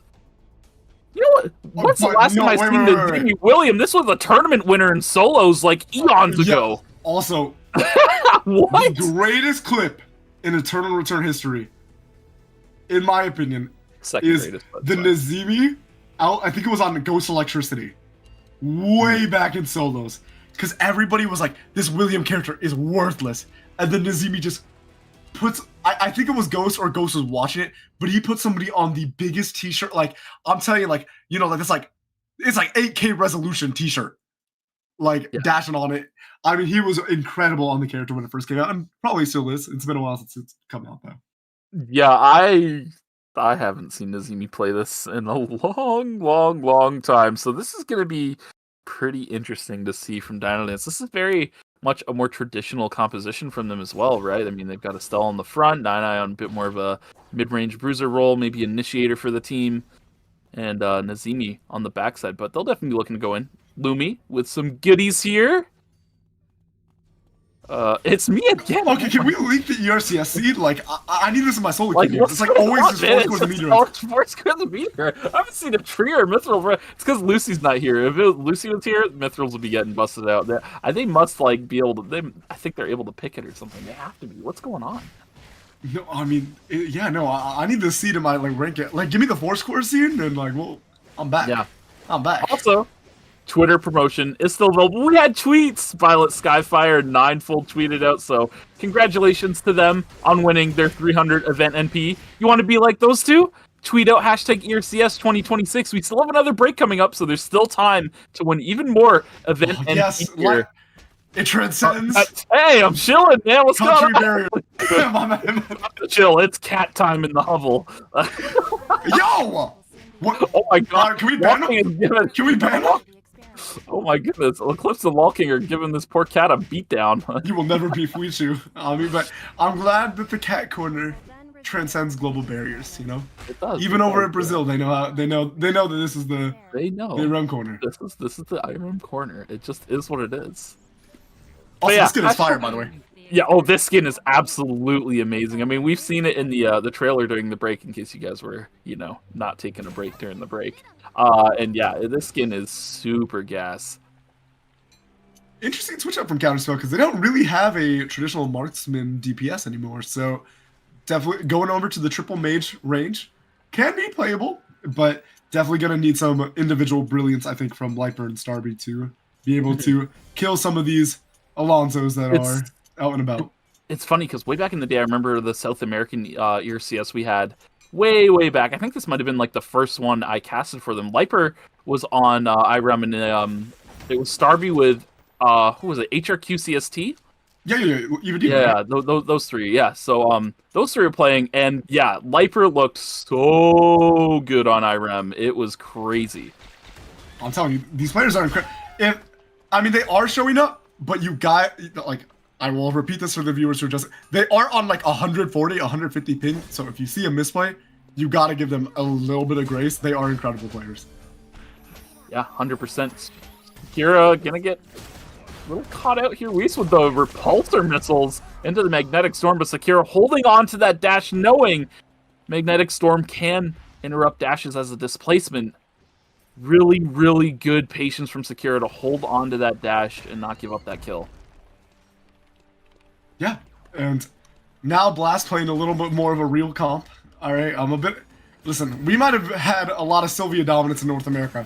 That does not mean that Kaz Cross is the biggest fan of Sylvia in competitive. I don't think she is the strongest competitive character at all. But even the ones who were dominating with Sylvia also had the similar sentiment. So you know, it is what it is. It wasn't just coping after all. Squirtle though, gonna get taken out by Sky's the Limit. Internet Wrap here, gonna get chunked here. Magnetic Storm coming through from Lolking. Astrolac and Sakura setting their sights towards Morale, but it's Stereo. It's here on the backside to return some fire. Sakura getting dropped really low. Internet Wrap able to come through on the backside. Finish that off looking. Take out Astrolac. Big boom from Mysterio, dropping the ult right on top of Astrolac's head, and that will be a break for Wemo Rising. yeah, honestly, it might have been even I saw a Stereo talking about this. Really having to be more disciplined with the B-Young after the changes to its amount of damage reduction. Yeah, no, it's lost a ton of damage reduction on the initial startup of it. Yeah, B-Young's, I mean, she's held quite a few nerfs since her release here. She might have been an administrator of certain technology. Yes, of certain, yes, administrator enterprises featuring B-Young, but Weiss now gonna get taken out by Internet Wrap and Morale. Just a matter of time. Team's not gonna group up. Weiss doesn't have any mobility. Yeah, down he goes. But yeah, I mean, B-Young, even with all the nerfs she's held, still is quite a powerful character. When she gets to play in her range and doesn't get aired out by some range characters, she looks quite incredible here. You know, I wonder... I don't think we will see Uberman on it, but it would be fun to see. This would be a character that I think Cresswell could like run a lot beyond. Oh, 100%. Yeah, like the Mirka, right? It's a very similar Mirka-esque kind of character where it's like, if she's unchecked, I mean, she just runs the fight. Yeah, no, 100%. It definitely is a character that could fit Racefeld's style of play. I mean, you know, we've seen him on Yon so much, Mirka, Hisui, just these characters that, like, yeah, if they go unchecked, they will just take over a fight. That's exactly the apt way to put it. Internet Wrap on the backside, get onto Astrolac. The full team trying to get back to help Astrolac, but now Stereo on the tail end of things is able to finish off Astrolac, now setting his sights towards Sakura. Does get tagged with the silence here, the red-blue combination, and Brute coming through as well. Batskill going to go wide from Sakura, so he's going to get taken down. Lolking is now the last one alive. White Lily taken away from him, but it looks like the priority for Blast is going to be staying objective-oriented and going over to that tree. Weird, we put the fries in the bag and suddenly we're just running the lobby. Who could have guessed? It's crazy, isn't it? Speaking of crazy, Weiss Oh, stunned out of the What if he coffin won- is what if he Delinko wins this? into the I yellow think- attack. I think he could win this, by the way. Yeah, I think you're absolutely right with the plasma dash. Stunned out of the circulation as well. Naps a White Lily to stay in effective range. Really good stuff from Weiss in this in the ones here. Listen, some of us were forged by fighting games. Some of us weren't. I don't know if Weiss was actually a fighting game player, so maybe I'm just talking. You might be waffling with that one. I might be but it's waffling. okay. But, you know, some people are just better running the ones, and it was a good heads-up play from Weiss. Even in the... Yeah, I mean, Alonso's a lot better at the ones than I think we've ever seen him be. But Counterspell going to be able to take up Astrolike on the back end of that. Yeah, now teams just waiting around for 20 more seconds to see where objectives spawn. That's going to be the big thing. This 1 minute mark in day 2, very important in helping you and your team decide where you want to try and rotate around to your next objective. Second rotation objective is super important because that's where you can actually have call-in power off and a lot of things happen. But another fight breaking out. Dance Macabre lands onto Actor that is paid. Squirtle and Actor, though, staying relatively safe on the backside, but J-Tang is not going to be so fortunate. Gets triangulated on. And with that, Trigger will lose their J-Tang for the time being. Ballistic advantage coming through from Speaks, scouting out Sakura, but Sakura able to stay safe. Looking back over here. Gonna be Blatz alting in here. White Lily is gonna be used to split everybody up. But, you know, even though it's Irem, that is Ekion Arda. Probably one of the worst combinations of characters to try and run away from. You know, it just clicked. I mean, the Beyond Ultimate, I think, is Let's Have a Blast. Yeah, it's kind of on brand. Yeah, let's have a blast. Let's have a blast. I mean, so thematic with the team. Oh my goodness. Ooh, Squirtle with some fancy feet, but Delinko is on the other side of this wall, so it's not gonna amount to anything here. Berserker's winning it all out on the fight, rotating back down to Factory to take the Rift. who will be meeting them? Who will be meeting them in the Rift? I'm kind of curious if there's going to be any contests, as we do see the Alphas immediately going down. Wisu's going to use that L attack to get on top of Sakura. Bat skill does not have any value when there is that passive shield from the Alonso. And on the back end of the fight, we do see, I mean, Wooks and Nongja able to take down Sakura. Yeah, and it's looking like a wipe because Low King did end up going down, and with the Astrolite did not provide enough damage to 2v2 on the back end against the DPSs, and Wisu is just not giving up on this chase. Another Al attack coming out, and it will be a full terminate going over to Wemo Rising. Yeah, just maybe ill-advised positioning, right? You're sending the Alonso and the Rio to try to check the double DPS, and the Tia is just getting walked by the Alonso while all that's happening. Yeah, Tia isn't going to be the one to deal with Alonso here. You definitely want your backline carry to deal with it, as we see here. Trigger wrapping up this Rift with Dino Dance. Meanwhile, Starby getting a lot of damage out in this funnel here, and actually it's a good spot for the Echoes of the Earth, too, to stop Blast's approach. With that, the Internet Wrap should be going down shortly here. Mrao going to just walk away, keep himself safe for the time being. Yeah, very well played, and it's a. You would think this would be kind of a hard matchup for Counterspell too, because there is an abundance of HP to chew through, right? But they were still able to close it out. Yeah, no, for sure. And something that Counterspell's been really good at so far is choosing the terrain they fight in. They want closer funnels. They want more enclosed areas. So that way it's harder to deal with the Echoes of the Earth. It's harder to sidestep the VF Eruption, right?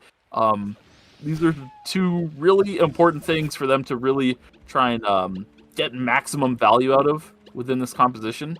And I like that they've put Liper over onto Irem. I think Irem contributes a lot more neutral than Chloe does, and Liper is quite adept at the character. He'll be able to find the engagements his team needs. Yeah, and eventually, once that Chaser does get online, I mean, even things start to melt, right? I talk about, considering there's not a lot of Ava pilots, I talk about Chaser on Ava a lot on cast. I was even talking about it on ERM, but yeah, maybe it's because I talk to Starby so much, but it is the difference maker on this character being like a very menacing threat in both the neutral and the elongated fights, and just being you know, a character that suggests some damage every now and then, you know. Yeah, I mean, throws out some 300 damage beams. Even the late game is absolutely no joke for multiple reasons. I mean, it's not just the range. This E ability, Amethyst Flow, it's crazy. W memory, I do not remember the name of it. It's absolutely crazy. The vision you gain with it is second to absolutely none. You can see over walls. I think you can even see in bushes. You check every possible vision check simultaneously by pressing one button. Absolutely crazy stuff for the late game, but the fight breaking out here. Internet Wrap getting on the backside. Nazemi dealing with Internet Wrap really well with the signature fireball setup here. So Nazemi able to keep himself safe against this dive composition. Rao, on the other hand, not so fortunate here as the fight delves into a 2v1. Striker trying to keep some sort of interest here, but Blast will be able to disengage here. But yeah, really good job from Nazemi to dodge out on a lot of the dive potential that Internet Wrap had. Oh my goodness, Bush G, the little fromage, por favor. And yeah, Counterspell will be able to find one. Can they close out the kill on the stereo here? They have an IRAM. It should be easy pickings, right? Yeah, so Blast is also going to get terminated from a rather strange spot for somebody to be sitting. I mean, that's a red zone there right behind them. So it's almost like, why would anybody walk over here? But Counterspell finding their opportunity. And yeah, that was really off the start of that fight, off the nice route coming out from 99 Cash, and then Striker just putting on some fancy footwork, really separating the fight at the back end of that. As Speaks is going to go down to the Reign of the Vampire Queen coming out from Delinko, and now it's Raven Bergier actually doing a lot of damage to Athena Kai on just the Holy Orders. Not too shabby. Red Flake is going to try to find a way to disengage, but there should be a little pincer, a pincer coming in naturally from Counterspell. Don't want to invest too much maybe, but we do. Bye-bye. Yeah. It's a lot faster than I expected, honestly. Yeah, but no items on that 11, so very, very squishy. Yeah, and that's something that people don't think about. They just see the tank, and they're just like, oh, they're a tank. But how much resource you put into a tank affects their durability, believe it or not. But Raven Bergier is going to get triangulated. Oh, my goodness, Delinko getting blasted pretty hard on the front end of that. Why is Trigger here? Trigger is the red box, I guess. Or the red box. And because they saw on the... They knew there had to be a fight, because why else would they be walking into the red zone? So I guess they just are like, okay, target spotted. Yeah, super heads-up play by Trigger to play off the information. Oh my goodness. But actually, Counterspell has a bit of an angle here. Yeah, both teams aware of each other's presence means that they don't want to approach Athena Kai recklessly. So maybe Athena's able to pick up this red box after all. Yeah, it looks like it. Yeah, it should be going over. And I think Actor walking on in, I'm pretty sure that's the White Miter coming out. New favorite item of mine, for sure. But we're going to see... I mean, they are chasing the likes of Berserkers into possibly the waiting arms of Counterspell. This is not a great position as Athena Kai is going to try to force the fight, but I mean, you're walking into a lot of damage coming out from the Rio, and there's still the disengage tools available from the Surf Sub from the Leon. And now walking into Starby's vision, Starby's going to throw out a VF Eruption, and they don't really have a lot of good places to go. There is also going to be the collapse coming in from Yane. I mean, I don't think you want to walk too far in if you're on Yane rather, though, because it is pretty easy to turn on you. You are a sitting duck, I think, as the Priya. With you, even if you use Echoes of the Earth, right? You're gonna take so much damage from that Reign of the Vampire Queen. Yeah, just from the positional split, right? But fortunately for Counterspell, they did have a box behind them, so they're able to rotate back and be able to get themselves an objective here. Which item will it be coming out of the security box? Only time will tell. Actually, I don't think anyone's activated it, so it's just kind of chilling. Fighting to the death over a squeaky hammer is one of my favorite things to do. Yeah, I love 30 credits for versus team wipe. Risk reward, certainly good. But yeah, for now, security box is going to go unchecked for the time being. Wickline spawning in just 40 seconds, as well as some red boxes on the map and some rifts, or a rift rather.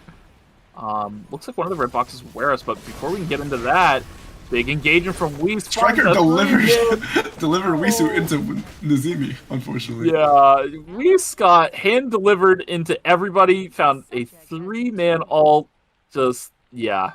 Unfortunate for Dino Dance. I mean, it's really rough terrain for them to fight in as well. Schoolmeal Wemo definitely wants to try and fight in the corridor like that with Theodore. Yeah, J-Tan getting chunked hard over the wall here. Starby controlling so much space at once. Shielding coming through from Actor. Actor took a lot of damage from the longbow, though. Oh, Soul Stealer pop. They were trying to close the gap here. Liper getting chunked pretty hard here. Squirtle getting a lot of damage out. But even with the free at last, they're not able to continue this chase any further. Do see the Reign of the Vampire Queen and a little pincer maneuver coming out from the likes of Berserkers. Nazimi is going to make it out. The heli attack stat does come out from Striker, and now Nine Eye Cash might have some free reign on this fight. A lot of cooldowns are blown, and I think Leanne, if there's not a real good person to like check this Leanne in this fight, right? Nine Eye can definitely run over the fight if the rest of the team is interested, but does not look so. Oh, I was more worried about him blinking forward while his teammates were taking CCTVs nowhere near. I've seen worse. Stranger from him. Yeah, we've seen worse in this series, actually. Yeah, actually we have. But Ice Shield is ramping up a lot of. Look how fast the Leanne is now. Signature Fireball going to come out to disengage from the likes of Eclipse and Athena Kai. And yeah, I mean, they're just not focusing 9-9. 9-9's just going to be able to run over this fight. Yeah, I mean, he still has Freedom active available for him. He's got full meter, full reap stacks. I mean, there's so many things that allow Leanne to ramp up in a fight more and more. And yeah, if you don't deal with her quickly, she gets to do a lot. But fortunately for Berserkers, they have managed to create a pretty solid disengagement here. Nine is still trying to push forward, but as long as he's not hitting somebody... well, I mean, Borny's going to be another... Yeah, if he's not hitting somebody on Berserkers, he's not getting quick step stacks, which means his chase potential becomes a lot worse. So with that, Berserkers, also he's not saying it for, right? Yeah, exactly. So Berserker slide of Forest, and yeah, Sumo Limo. Yeah, I mean teams are split. Look at the map, but nobody's anywhere near each other. Yeah, at least on the back end of that Dino Dance, we're able to secure the Bori, so that will be a free 4 score going over to the lineup of Dino Dance, and they got some items to get. Oh yeah, they got purples to fill out, and I mean, Nine loves anything that costs a 4 score or more, so he'll be certain. It certainly won't go to waste. They won't be making 4 score water. But yeah, I mean, look at Squirtle's itemization, by the way. Yeah, look at him. Yeah, Fail Not, Red Star, Blood Crown. I mean, yeah, he's pretty kitted out here. Can't really expect much more for a Rio. So yeah, very, very strong. I mean, a lot of teams look pretty strong across the board, right? So not too many wallet checks will happen. But Dino Dance is down a few items, but what they lack in power, they can make up with in creativity. Certainly in stream here, where they have vision control, Trigger sending out the drones to try and scout the area out before they do anything. Dino Dance can take the VLS. Trigger's going to see that VLS just went on cooldown on the map. That is global accessible information, so yeah, they're just going to rotate back out to stream, and yeah, certainly looks like they're trying to hunt down Dino Dance here. Yeah, definitely, and they're so strong. It'd have to be a meteoric fumble, I think, to just lose out on some of these fights for the likes of Trigger, right? Because you have the defensive tools available to you. You have the damage in spades. Yes. So you really need to just take the bites that you're given, and don't toss too hard. And we do see the engagement from Delinko. Starby's kind of caught in the middle of the fight. The HP from the protocol violation actually keeps her alive. That was an interesting fight. Yeah, it really was. You would think Starby went down because she was so deep into the lines of Berserkers, but Berserkers, I think, fancied going for Miyane and Liper instead. I'm surprised they didn't turn the focus fire onto Starby because she was quite caught out. Yeah, because Delenko got the Reign of the Vampire Queen pretty much free onto Starby. Starby did a good job of dodging out on the Sanguine Javelin to prevent getting rooted on top. And things got a little strange once Eclipse first attacked Starby, I think, out of the Reign of the Vampire Queen. Certainly wasn't into it, which is what I thought was going to happen. So, yeah, from there, I mean, just so many resources were burnt. Nobody was really able to kill each other, and yeah, everybody engaged. And we do see the engagement onto Trigger. Oh my, look at the... That is just a lot of damage. I know. It's just so disturbing, man. That's what my eyes were glued. I was like, where did half of J-Tank's health go? This is a tank, by the way. Oh, brother. Now, mind you, that time it wasn't always, but like a good chunk of it was at least.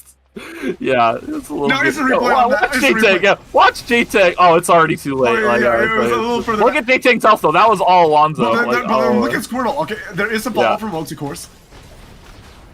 Sorpo ult to peel off. Actually, I think a majority of it was a boat. It was a boat. It was a bullseye. It's a boat Nadine for Nanja this game. So. Okay, so that makes a little more sense then. I was like, there's no way that's least damage, man. Lonzo done some damage, but that was an assassin burst. So it was assassin burst on J-Tang. I can't lie. It was. J-Tang lost half of his health instantly in chain CC. Good stuff from Weiss here.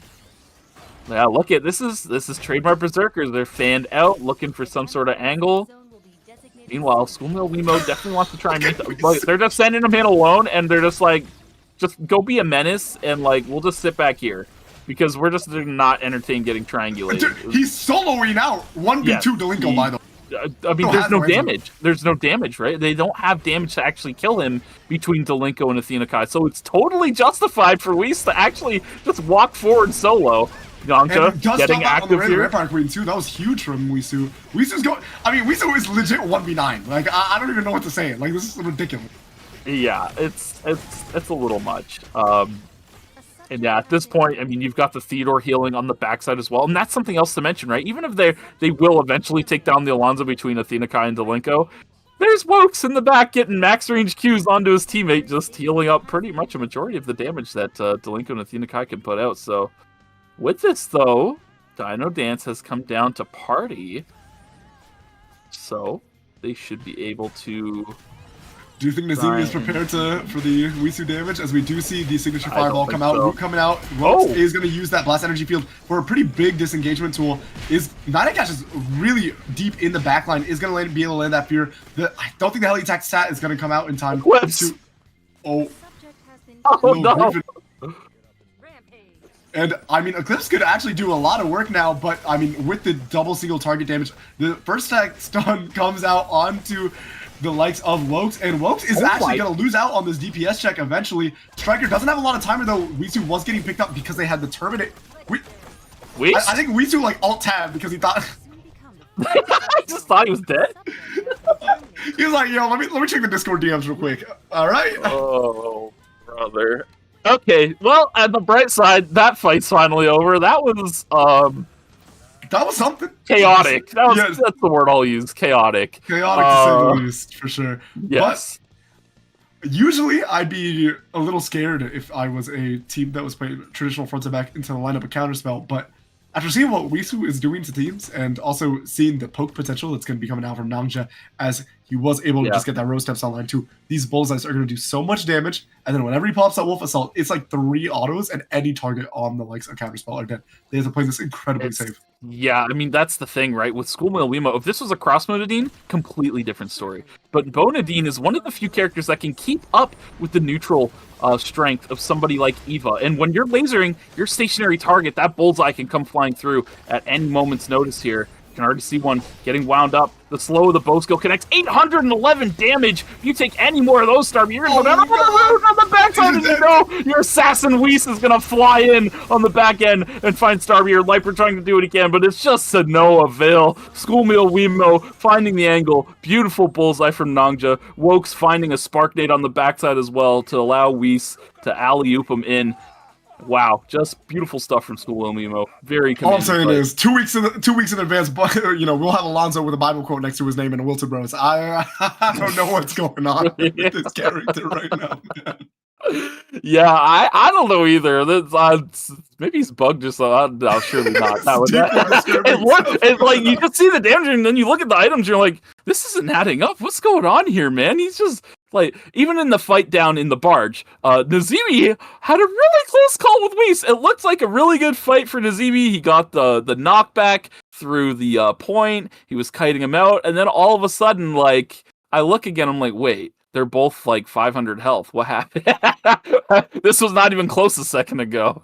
Byung walk so Alonzo could run. That's all I'm saying. Because this is post our most recent.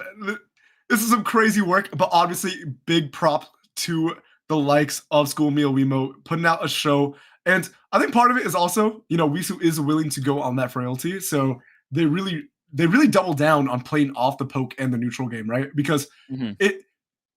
Basically, what happens is Nanja chunks one, or, you know, the Theodore gets a decent chunk, and then you can send that blast energy field, and then the owl attack comes out, and you can have Wisu either engage the fight or finish off a straggler, like you saw in this replays. We'll see against Starby, right? Starby gets chunked out a couple times by Nongja in the neutral game, and then they just send Assassin Wisu with, my Assassin with 3,500 HP or something like that, like 3.5k or whatever.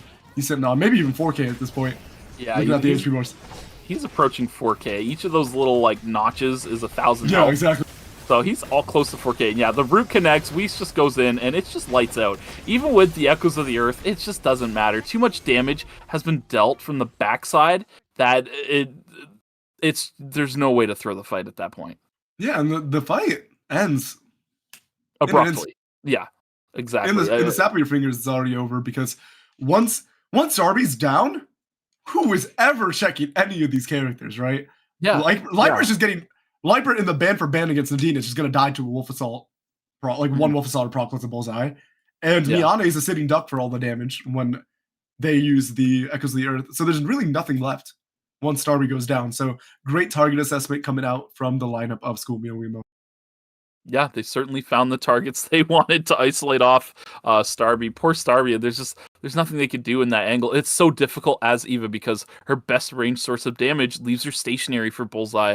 So it can be very risky. You have to be ready to react to a Bullseye coming in, and that's hard to do on high ping. Anytime we mention react for counterspell, it's not good look. But the scores are ready to go. So we'll take a look-see here. Schoolmeal Weibo actually coming out on top now. 1 point ahead of Dino Dance, who's currently sitting in second, 58.5 and 57.5 points respective. Trigger bringing up third with 46.5 points. And from there, you get a little bit of a drop-off as Berserkers are in fourth with 32 points. Counterspell in fifth with 30 points. In sixth, we have Blast with 23.5 points. Seventh place, sky's the limit, 14.5 points. And bringing up the rear is Wemo Rising with 8.5 points. Yeah, I mean, it's a pretty big deal that Schoolmeal Wemo was able to make up the lead that Dino Dance had after winning 2 games in just 1 game, right? They now are the lobby leaders, but pay attention to this game 4, because if this lobby, if Trigger, Dino Dance, and Schoolmeal Wemo have a pretty good performance and maintain their lead, you might really only see a contest for the 4th place. Mm-hmm. And something else interesting to note is Dino Dance actually held a -1 that game in that barge zone. Nazimi got revived and then head popped. It's a timer. So, yeah, they would have been tied in points had that little fumble didn't happen. But it is what it is, as we are getting into our next lobby here. And we do see the Henry coming out from Red Flake. Mm-hmm. You know, we also see Asterio switching over to his patented Jackie. And Striker, you know, picking what I think is one of the best characters in the game right now in the Johan. Yeah, Johan stocks are certainly up, and the Dino Dance Johan Lian combination, I mean, we've seen this way back in the past, way back in, I think it was Season 4, that Dino Dance won. Back in the Griff days, yeah, they won with Johan, Lian, Rio. So we'll see if that comes back, or if Nazimi decides to mix it up and play something different. He's currently hovering, is that Martina? Young Martina? Is that the skin? Yeah, it is, yeah. It's cool Martina. Skin. Yeah, it's hard to see with the, I mean, you know, I'm getting old, but like, there's like the little green glow or gray glowing effect, and it's shaded out. It's hard to tell. Look, guys, I'm getting old. Okay, Chloe, last second swap from Nazimi. Interesting. Listen, I love some experimentation, but this guy's the limit comp. It feels like 2 cast cross characters, and then you just throw in the player. But the players in the mix for fun. That's my player. You know, I mean, I love me some Yumin and Henry, if you know anything about me. But yeah, like those are your characters. That's your turf. But also, what's the Blair doing here? Blair, this seems like a mismatch. I don't know. Maybe Raven Bergier likes this Blair skin. It is a pretty good skin. I think this would have been an opportunity for Raven Bergier to debut their B-Home. The B-Home, yeah, that's what I was thinking in the back of my head, but it doesn't look like it's going to come to fruition yet. But we do have Lumi with some goods on sale here. What'll it be this time? Oh, again, it's a Mickey's Meteorites kind of day. And, you know, if you guys like Miki's Meteorites at home, make sure you tweet it out with hashtag ERCS 2026, as our next break is upon us after this game. It'll be your last opportunity today to win some event NP. So yeah, tweet out hashtag ERCS 2026. I mean, I'm expecting some certified bangers. You guys have to tweet on my behalf because, you know, outside of this Twitch and this Twitch presence, you won't see me online, so... Oh, jeez. Yeah, I mean, I've not been using Twitter for a long time, so... That's okay. Digital footprint is, it's a rough thing. Oh, no, it's So just... they say. I don't know. It's just, never harmed me in the past. So. Yeah, I'll definitely... Oh, no, it's just mainly just... I don't know. I like just doing my casting and then, you know, Yeah, doing my own thing afterwards. do your thing. Yeah, no, that's totally chill. And yeah, I get it. Oh, you know what? W Production Con, it is all characters I've either played or played for professors, because I did do the Blair professors as well. Oh my god. W comes from Pro Taz Cross Pro. Yeah, do not ask Professor. about my modern day Blair though. Do not ask my Blair in the present, alright? Like Well, yeah, you put in I the had to give a time, dissertation on some of these combos during that professors, like That we had fighting game notation in the chat. Like not the fighting game notation in the chat. I can already see some of the FGC heads that play this game dropping some notation in there. That would be pretty funny. Yeah. So first, Yeah, you gotta the open long with the, you gotta combos. open with the 4C into. Like, well, yeah, because That's I was trying to like vocalize it, right, or like, you know, read it Yeah. out, and it'd be like, you know, so you want to start with your E into D into QD, or what? It was E auto D auto Q auto D Q auto D Yeah. quarter I'm circle like, back. I can't into say this left. out loud. You're not gonna remember it, so I just started writing it down in chat for the people watching the stream. Just look at the chat, man. It's in there. Like I'm not saying it again. It was actually a word button, man. Blair's got a lot going on. A lot of buttons to be pressed. Little too many for my old hands, but for you young spry whistles out there, I'm sure you can manage it. Speaks though, finding a kill on Tedlenko. Internet Rap gonna find his one on Actor. So a couple kills going out across the board here. J-Tang not gonna be able to land that pull, but yeah, I mean, play with us definitely not gonna be enough either. Or As we not do play see with Speaks us. going down to the likes of Counterspell, a little group to early, and Eclipse getting into a little scuffle with 99 Cash. I actually don't know who wins this early game 1v1. I would imagine it's 99. The thing with Hyunwoo is a lot of the damage does come from just The being on transitions. top of someone. Like, yes, I know. I know I said it wrong. It's fine. You don't have to. Sorry, I'm crashing out. Got the production message. Yes, fumbled the I setup. know which one I said it. I was like, man, my mouth is just not cooperating with my brain. Like, I wanted to say one, and I said the other, and it's fine. Anyways, Squirrel. This is an unwinnable matchup for a Melee Yeah. versus Ubama, you know, like, it's just unjust, but it is what it is. As we do see Speaks now spawning in Fancy in a fight. Gonna be able to kite out a little bit. Squirrel's taking a lot of damage from that missing kill. Red Flake going, taking that time jump out. Actually, could have probably won out in that fight. The wind blow goes a little wide on Actor that is paid, but Speaks is putting out a decent amount of damage. Do you have another Cloud Steps available? No. Red Flake's gonna look to get that final kill. Sure. Is the Hex is gonna, yeah, Hex is gonna take him out. Raven Bergier now in the middle of them, but Squirtle is very good at kiting out in melee, and it will be a break going over to Sky's Limit. A subject has been terminated. Yeah. Meanwhile, A subject over has been here, terminated. looks like Liper was found by Astrolac and Securious, so Wemo Rising will gladly take that extra half a point here. Things are relatively calm on the island for the time being. Looks like be able to pick up this gold cube. Who is that over there? That is Actor, I believe, taking this bear. Hey, loot the bear! There's medkits on it! Wait, is this Actor. true? Is this Yes, true? that bear always spawns medkits 100% of the time. See, like, it's not like I don't That's play your this game, knowledge. by the way. Now you all know. Oh, You're going to be looting that elite bear ball every knowledge time. coming out from Mr. Yeah. Speediums. Somebody needs to go to that bear and put it on the screen. Please walk in there, see the bear, click it. Yes, see medkit every time. No pivot. I'm glad our observer knew what to do. Like, they were waiting for someone to get vision of that bear. That was perfect. I mean, yeah, I mean, that's...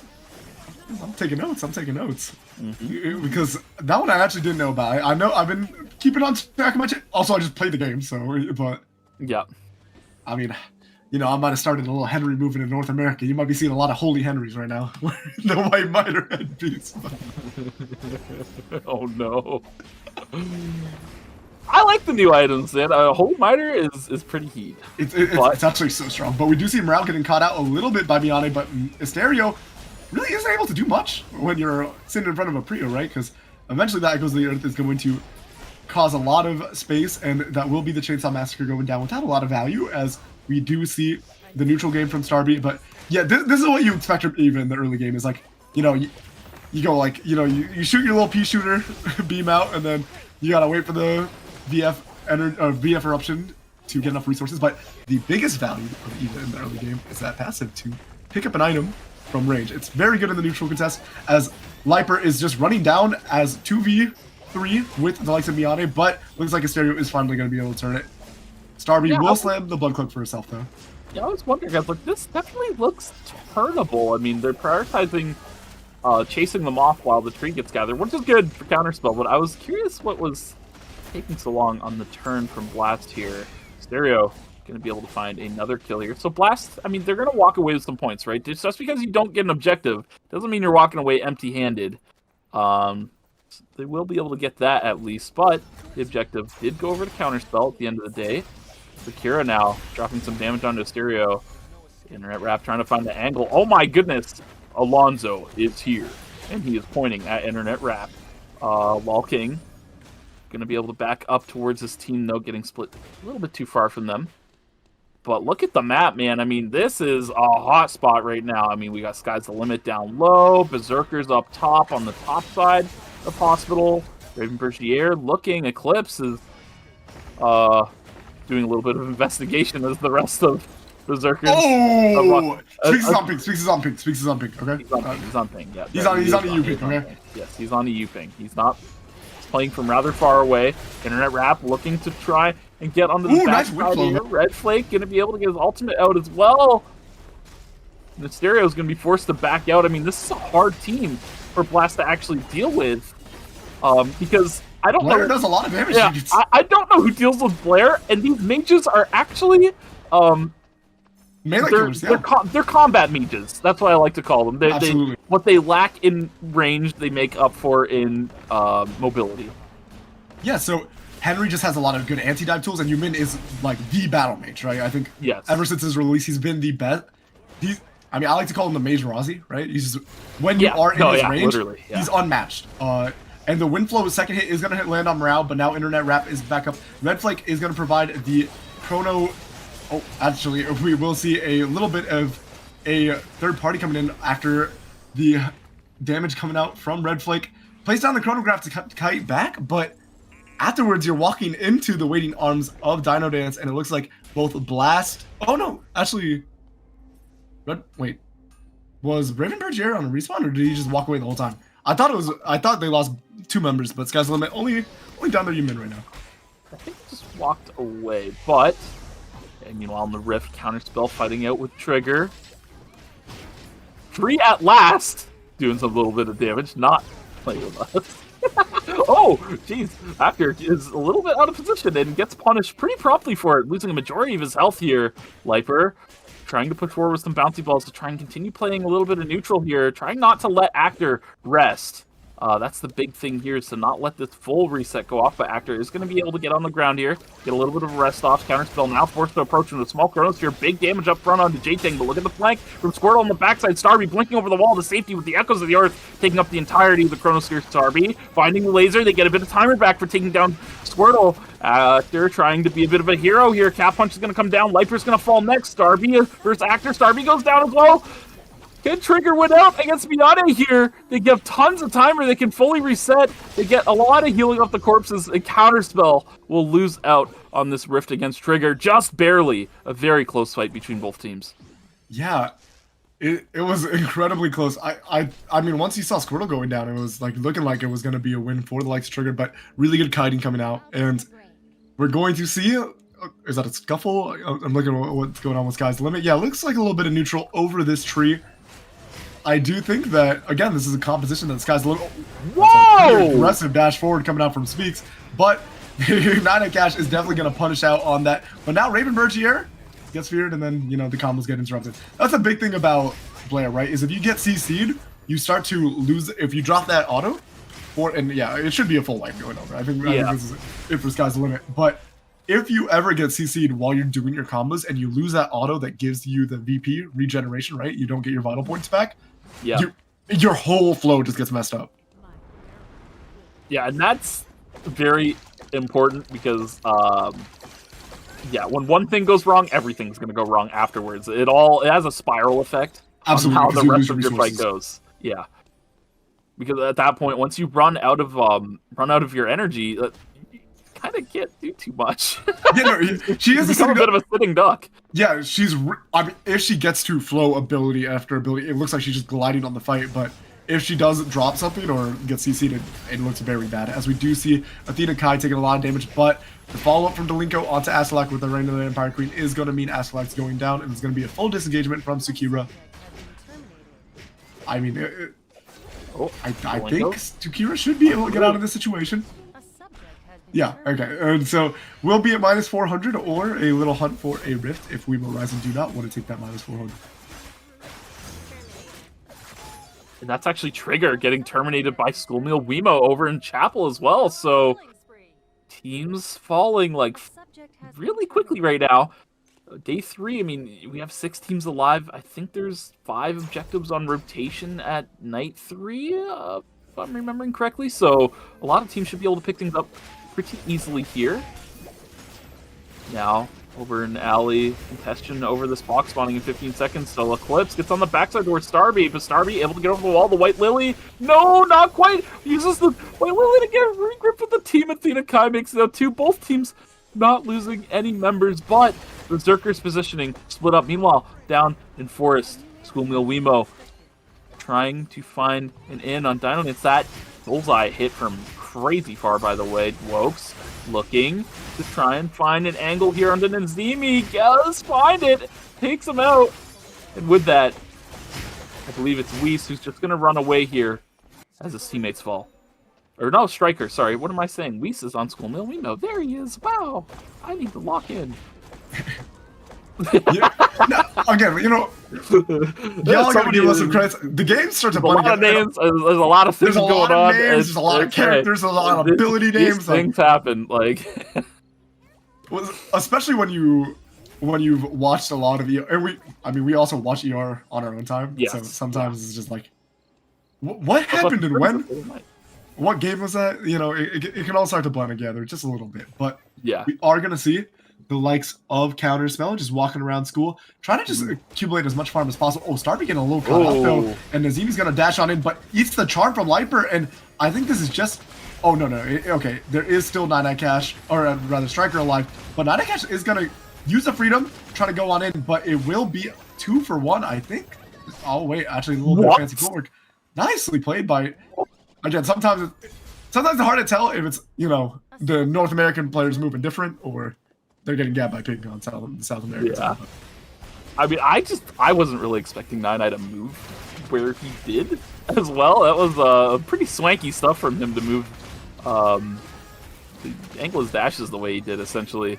Yeah, I think Liper might have got thrown off by it a little bit as well. And I think, you know, as always, ping is a factor for Counterspell here. It's not the easiest to play on this ping. I don't know if anyone in North America here has tried playing like on Korea or anything, or even in EU. It's not easy. Whoa, big move from 9-9 Cash lands on all 3 members of Counterspell. Miyane getting chunked, but on the backside, Nazimi taking a lot of damage, and now they're trying to approach through this laser. They do manage to take out Starby. The main damage start is down the fear coming through from the freedom of 9-9 Cash, dashing over the wall, trying to continue this fight as the Soul Stealer is activated with bonus move speed, allowing them to take out Liper as well.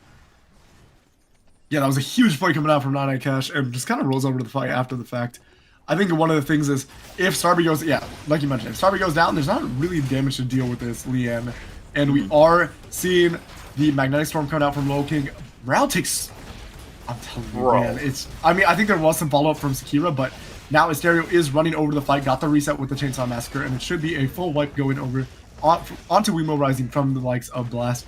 Asterio back on the Jackie is looking pretty clean. Man, Astrolac was playing like like an old school MMO in that building, man. He was dodging everything. He was looking like him for a second, and then Stereo just jumped on him and killed him instantly. But like for a second there, Asterlac was looking like he had the sauce to win out in that fight, but unfortunately not. Sumo Rising will falter here. Yeah. Yeah. Okay. We do have a replay. Okay. Oh, this is we're gonna. Oh, I mean, this was huge that. too. I mean, like W Production for getting that replay Yeah. on the. It's a huge snare coming out from that Cash, and it really does just like set up the fight. And the freedom is so big, I think, to dodge out on any kind of return that they can do while that Cash is going on in, because there's the charm from the Rem, and there's the knocker prone out from the Nina. So there's a lot of threats. So having that available to dodge out on whatever they try to do while Cash W keys in. I'm wondering if this is going to go over to the Taproots for Lokes. If they are able to secure this Wicked line, it should be going over to... Yeah, we'll go over to School Wiimote. I think it should be going to the Taproots for Lokes. I think this is actually Tazia's single most important upgrade. Because it gives you total and a Rift alone. This is a classic. I got to get those force cores somehow. Yeah. And it will be the Taproots. W caster. Yeah, Taproots. Definitely the right play, in my opinion, as well. We've seen this build. We call it the everything Tazia. Look at her stats. That's 193 defense. I want you to know that Wokes is on Embolden, or he should be on Embolden as well. So he's going to break well over 200 defense while supplying himself with very big shields. Defense plus high health shields equals a lot of effective durability for a carry that is sitting on 800 skill amp. So yes, it's the everything build. He has everything he needs. And Taproots with stasis, very nice. Love that combination. We do see a little bit of engagement between Blast and the likes of Schoolmeal Wiimote, but look at how quickly Morale just gets absolutely annihilated by the combo of the Catwalk into the Paradiso. Nice attempt at a turn from Mysterio. So many targets looking really low. I think if, little extra gas in the tank, a little more damage coming out from maybe Morale on the back end could lead to a reset and maybe either a hop on out or maybe a roll over the fight. Kai a little bit caught out here. Actually on the backs of Delinko trying to catch out Liper, but nothing going to come of it. Eclipse is in the skies. He's going to drop down here. Athena Kai has lived quite a while. Eclipse actually opted to fly towards the kiosk in hopes of Athena Kai dying a little bit sooner in order to get the revive before day 5. But day 5 is swapped over. Lumi revives are going to be the only way to get your teammates back from this point onward. And Internet Wrap, very well itemized on, that is the Sidewinder, right? It's always hard for me to keep track of which one, but I think this is the side. Yeah, it is the Sidewinder Ekion coming out. And I think the Sidewinder tank does a deceptive amount of amounts of damage, and now the entire lineup is fully itemized. Once the Arda's also itemized on these Arda drop comps, they actually have decent neutral too. Arda's no slouch in the neutral game, but usually he ends up on the funnel duty. But if you're looking at the itemization, gotta give a big shout to Schoolmeal Wiimote. Whenever the Mai is getting items, you're sitting pretty. Yeah, that's exactly. Bottom is on a lot of items too. Queen of Hearts coming in for Striker. Yeah, Queen of Hearts is definitely a very nice pickup for Johan to make sure that healing uptime is maximized out. But yeah, Schoolmeal Wiimote definitely looking quite strong. And yeah, Mai is definitely one of these tanks that loves to funnel her teammates and just kind of sit back, let them get strong before prioritizing any itemization on herself. So yeah, once she's itemized, you totally hit the nail on the head. Your team's strong. That essentially is the gist of it. But yeah, we're getting into night 5 here. Liper is boxing Ghost, but I mean, Casper is somewhere on this guy's map because he knows someone's here. He just doesn't know who. No, it's like the cat senses are tingling. He just wait. They didn't see the circulation. Okay, I was like maybe they would have heard it or something, but I guess not.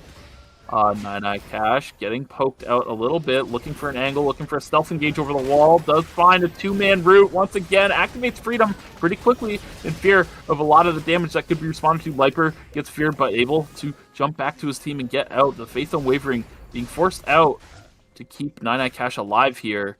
That cooldown is not going to be that long though for Striker either, by the way. Yeah, no. Hey, he's got Queen of Hearts. It will be back quite soon. Yeah, already 23 seconds until it's available. So yeah, even without any kills to help reset the cooldown, they are going to have it back quite easily here. And this is Wickline Bonadine, not something to be trifled with. Even through that Priya shield, a little bit of damage did touch Liper here. And on the other side is Blast jumping in, looking to get on the triple range. Big parry stab. The reset is alive for Stereo. Does have another jump available, getting onto Miyane onto the backside, who is running out of timer quickly, but they will be able to make it into hotel. All in well. Oh, yes, that did see Miyane. Look at the rotation from Schoolmill Wemo automatically. They saw Miyane off of that Raven kill that Nongja got. BLS activated. Bullseye should kill if... Okay, Nongja... That's crazy if that kills. I'm pretty sure it kills. I think it's like 200 damage short. Maybe, but with the fail now, it's definitely close. I mean, he had similar itemization before we saw him do, what was it? What was the number I said? 811? Well, I mean, that will kill, to be honest. Well, dead now either way. Semantics at the end of the day as 9-Cash fighting out against Eclipse and Athena Kai and Winning. Reign of the Vampire. 9-Cash is 1v3, but I honestly think I favor those odds. I'm not gonna lie, because like once the Reign of the Vampire Queen is down, who can actually check this guy? Yeah, I think Berserkers have recognized, hey, we don't want to fight this guy. He's a bit of a problem. They're gonna run out into hotel, take a mobile VLS. Speaking of mobile VLSs, Blast actually thinking they may like their odds against Dino Dance a little better than Schoolmill Wemo. Which makes sense. I mean, this Tazia also very hard to deal with. And I don't think Berserkers will have a very good time against Schoolmill Wemo either. This Tazia from Wokes is quite durable and quite elusive. As we see the damage raining down onto Eclipse here. Weave's trying to finish him off. Does manage to do so. Nongja on the bow. Oh my goodness. That bullseye damage is no joke from Nongja. Delinko flying in with the circulation. Took a headshot on the way in. Now 9-Cash looking to access for him. Stealth engage. Goes for it onto a Stereo. The loot does connect, but now Internet Wrap looking to dive onto the backside towards Nazimi. But he's taking a lot of damage in return. Big shielding to come out to help mitigate things. But now Stereo activating Chainsaw Massacre. Looking to try and drop some damage, but it's just not sticking. Striker is healing up all the damage that ever gets put on the Dino Dance, especially when the fight extends this long. He's getting so much value. And now, forcing their backs to the wall. It's now or never, Blast. We'll see what you're able to do to get out of this one, and they're just going to drop one after the other. Dino Dance winning out over an archery range. Yeah, I mean, Nana is just... I mean, this is his pick, right? So it's not really a surprise, but it is crazy to see how much of a threat he is just solo, right? Like, in so many of these fights, he's just controlling and dictating the pace of the fight throughout look it. At Nazimi. Well, this is a crazy flank. Nongja, are you ready for this, though? No, gonna get knocked up. The exclusive is gonna get forced out, but it is gonna be a totem also forced out solo by Nazimi. Nazimi is doing so much work on this backline. Is Wolf's gonna go down? Nazimi is 1v9, man! Like, what is going on? Oh, no way. This guy's That's the goat, crazy. man. This guy's the goat. Finds the flank onto Nongja, forcing out the exclusive, the monkey wire, everything out of Nongja. And then 1v2. Nine is able to capitalize on it, no problem. And on top of it, he goes not even 1-for-1, he solos Wokes in a 2v1? What the heck? Who is this guy? Some intelligent, handsome casters may even call him the most mechanically gifted player in North America. I don't know which, handsome individuals, would be... Which handsome individual might do that. Maybe this guy over here. But maybe that guy right here. Nazimi is the goat. There's not much more to say. That was incredible from him. Yeah, just an all-star performance from him. I mean, as expected. I mean, he's always... Dino Dance is one of those teams that I always say is, no matter how good or bad they're playing on a day, they are always liable for at least one pop-off game. And, I mean, they've had plenty today. They have had 3 of our 4 lobbies today, so definitely looking very strong. Love to see it from them, because I'm going to be honest, after last weekend, I was a little worried about them. I know they're a team that doesn't really practice much in scrims, so I don't know what dictated for them to start performing today. Maybe they woke up on the right side of the bed this time. I don't know, right? They're very... They work in mysterious ways over at Dino Dance. Yeah, timely to mention, because I think they did actually show up late to the lobby, so maybe they didn't wake up. I mean, sometimes half the battle is showing up, Yeah. And for players usually take like a -15 throughout a day, typically, too. Pretty bad for that, too. Oh, yes, Dino Dance. But we will be able to watch this once more on the replay here. And yeah, this Nazimi flank, I was looking at my map, I'm like, is that Nazimi? And then I look, I'm like, oh my god, that is! Watch this guy! Boom, knockup connects, forces the exclusive, forces Blink, forces Monkey Wire. Nongja is out of defensive options, isolated alone with a 9-eye cash on him. Not gonna look good. And then Nazimi finds an extra kill onto Wokes on the backside with Whis on him as well. Absolute nonsense from this guy. And he just absolutely sets up his team to not even need to really do anything at all. He made one carry, burn all their defensive resources, and soloed out the other one while taking all the aggression from the tank on the tail end of the fight. Yeah, this guy really 1v3'd this fight. 9-eye didn't need to do anything special at all. Neither did Striker. They just needed to punish the carry with no resources left that's completely isolated and collapse onto a tank afterwards. That's, yeah, Nazimi did it all. Yeah, Nazimi's the go. But Yeah. I think one of the things you really got to highlight is the amount of trust that I mean, this is why you got to respect a player like Nazimi, because Yeah. he's able to cultivate the trust in his team that he's like, you know what, y'all, settle back.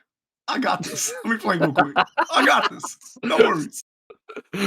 Yeah, I mean, honestly, and you know, even if he didn't go, or if he wasn't able to kill Wokes, let's say in a hypothetical world where Wokes kills him, maybe he has like half health left or whatever, it's still favorable. It's still a super favorable position for 9-eye Cash to play out onto. But yeah, we have the scores ready to go. So let's take a look at what we got here. Dino Dance, first place once again, but only by 2 points ahead of School Meal Wemo here, who is currently sitting in second. Is third. We have Trigger. Wow, quite a big point drop off from second and third here, sitting at 53.5 points. And a smaller point drop off, but still a notable one, towards fourth here is Berserkers with 39.5 points. Fifth is Blast with 38 points. So it is top four that make it out today. This fourth spot is looking very contentious, as in six is Counterspell, also at 36 points. This 4th through 6th bracket here is all very close together. Sky's the Limit in 7th place with 20 points, and in 8th place is Wemo Rising with 12.5 points. But, ladies and gentlemen, that was our 4th lobby, so we will be going on another 5-minute break here before we finish out today's festivities. Light and shadow, good and evil, truth and deceit. The world is split by a singular divide. Now, there's no need to run. Once you stand trial before me, there is no escaping my judgment. Oh dear, your sins are staining my mirror with such filth. I gaze into truth. Light or shadow? Which side do you fall on? Now then, shall we take aim with a bit of grace? As expected, my mirror is never mistaken. I'm in trouble! An awful sinner is trying to kill me. Are you lucky? Eyes here, dear. Guilty. Straight to execution.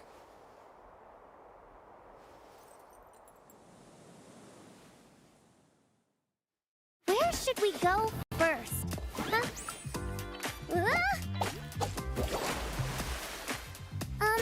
It's my first time at a festival, so my heart is racing so fast. I was waiting for you. Let's go catch some fish together. This is for you. I'm shaking. I wonder what I'll get. I'm so lucky today. I wouldn't be surprised if the cat hops out of the box.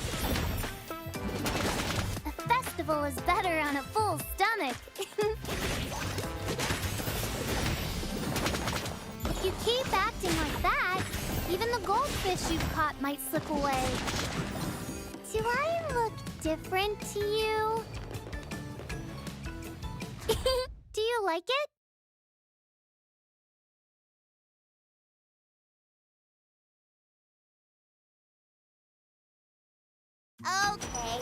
Okay. Let's clean up before the customers arrive. Today's master is you!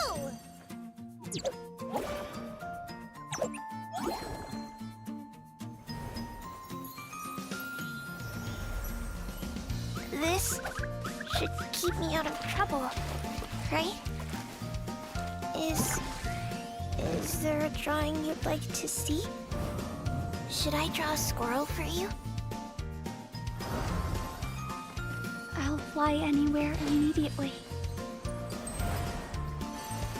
Did you call me? I want to help you too. Welcome, Master.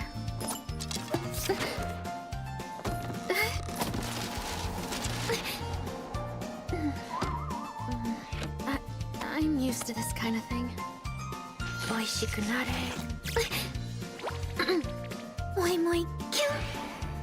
Is that your wish, Master? Kyu. No one is cutting in line, right? A limited edition Lenny Checky.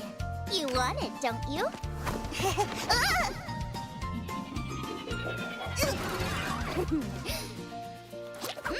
Delicious! Your favorite maid, Lenny, has arrived. That's it for today's service. Thanks for coming, everyone.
Welcome back from your break. I hope you did whatever you gotta do, whether that be hydrating, take a snack, take a little rest.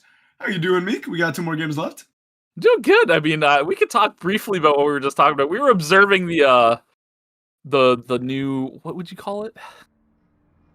I mean, I just thought I thought it was like cute little video, animation, the cute animation. Yes, but anyways, we will talk about the games going on as we are getting into our next lobby. We won't have time to talk about that. Yeah, Red Flake gonna go over to the demo this time around. Seems like they're doing the frontline roulette. Super Soldier. Are they doing the Super Soldier over on School Meal? Yeah. Sorry. I'm sorry to interrupt, but I'm always a big fan of when they bust out the, because it's really funny when. Oh, wait. This is not the Super Soldier. Hey, that's not a Super Soldier. What's going on? Where's the? Oh, there it is.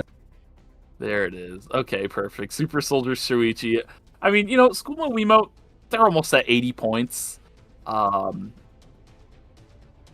place is sitting at 38. They pretty much have doubled their points of whoever could kick them out. They could have a little fun, let the woke Shuichi loose with a Super Soldier Shuichi game. Yeah.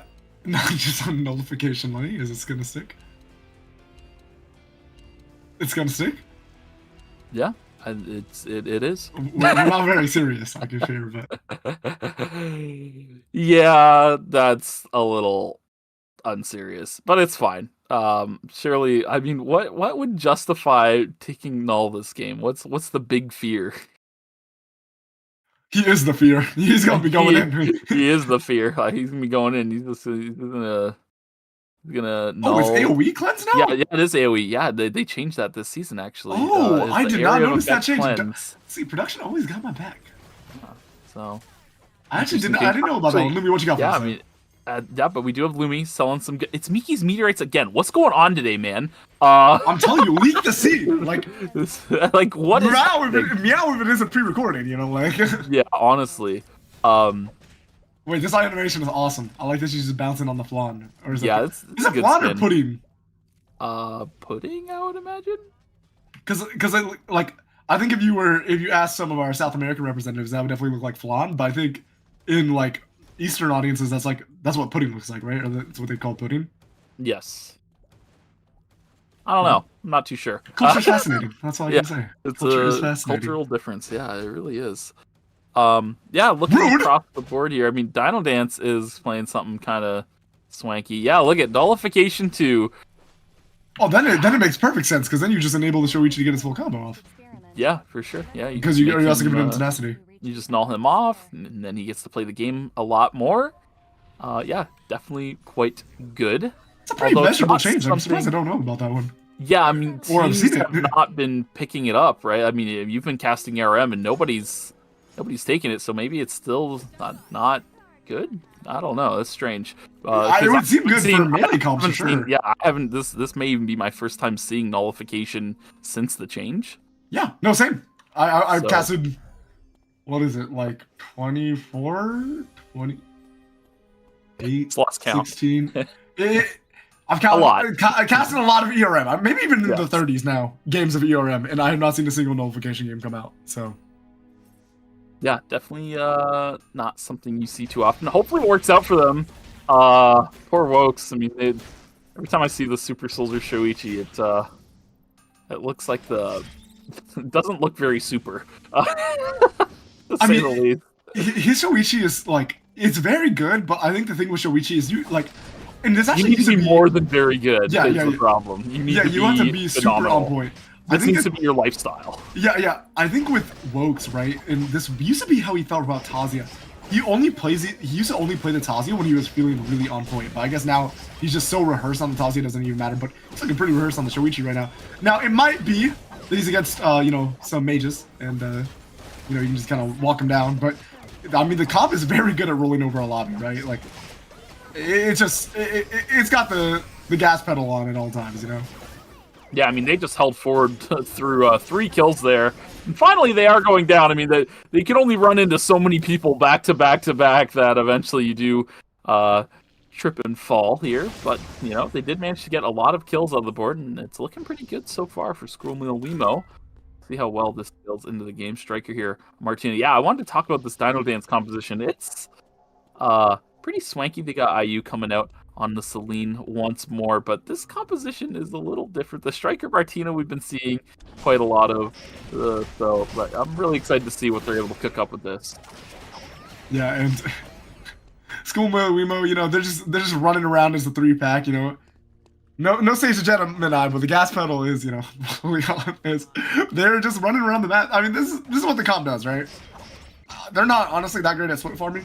Kind of hard to do, You got a Lenny and a Mai. There's only so many drones on the map for them to take, as we do see Eclipse versus Low King. And gonna take that speed gate and just run him down. Is that it's Wings of Light, right? Yes, Wings of Light. But wait, is this the Stringer or is it Wings of Light for Eclipse? I think it's... Oh, it's Strider. Oh. It is wow, the he Stringer. actually just beat the brakes off of him off of that hyperloop before he could get it out. But yeah, he's actually on Strider. I'm pretty sure he was on Wings of Light earlier. So perhaps switching over to Strider now. Not sure why. Maybe just not feeling the wings. But Athena Kai gonna skate away from Internet Wrap, but Internet Wrap able to stay pretty closely in range here. Athena Kai out of meter for the time being, but this speed gate gonna get stolen by Internet Wrap. The rest of Blast on the tail end here, able to get the cutoff angle as well, so they're able to finish off that kill. Woke's gonna get taken down over in Uptown as well by Dino Dance. 45 seconds until objective rotation spawns. People just cleaning up whatever hunts that may or may not be remaining around the map. Exis looking for... Wait, Exis? Hey, you're in now too! Oh my goodness! So yeah, Trigger has brought Exis in, but unfortunately, his first time on the big screen today will be him going down. Production will be back in 1 second. Don't worry, guys. Yeah. we let no fail blinks pass the replay table. On the nobody is safe. I wanted to let it slide. No. It won't be that. Don't you worry. Production got me. Yeah, we just gotta watch how this plays out here, and yeah, it looks like Starby's. But we got our priorities. Starby will either make it out or not, but we need it. All right. That one you actually have to be right against the wall, so I'll give Exis some. It is a thicker wall to try to. Yeah, but a failed blink is a failed blink, and yeah, Nobody's never safe on let- North America. that one I wanted to let that one go because I was like, oh, poor Exus, he just got on the big screen and now he's failing a flash. Oh no, that's I wanted to let Nobody's it slide. safe. Production got no chill. Man. Whether it's your first time playing today or you've been on screen all day, yeah, they don't hold back. But IU stepping forward towards Actor here. Actor looking to run some damage onto IU. The blast wave going to come through to split Just things look up, at but it, man. Actor Just holding look the at it, point for man. Just afterwards. look And at yeah, it. the damage is just, it's active. Striker not going to land the record here as well.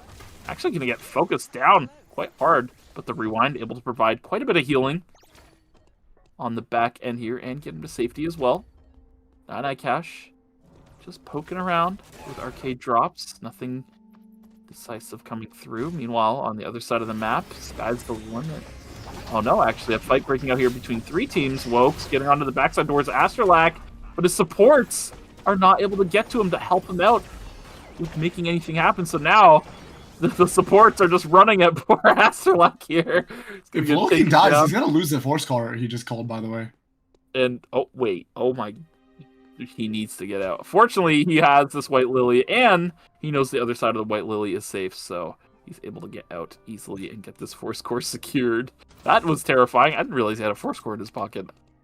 Yeah, that's actually kind of the reason the fight was so awkward for them, is because they committed to the box, which I get it. You don't want to go minus 350, but sometimes minus 350 is better than being out of the lobby. But yeah, but you know, they got best case scenario, right? They got it with the force core. They're going to be able to contest the next rotation objective with full strength, because if you lose that force core, right, you are cooked. your tempo's over. And someone else's tempo is turbo accelerated. It's really bad for the lobby. But Whis gonna land the taunt on the backside onto Starvey, who's in a lot of trouble, but the Echoes of the Earth is able to split up this fight a bit and give them time to take Wokes out.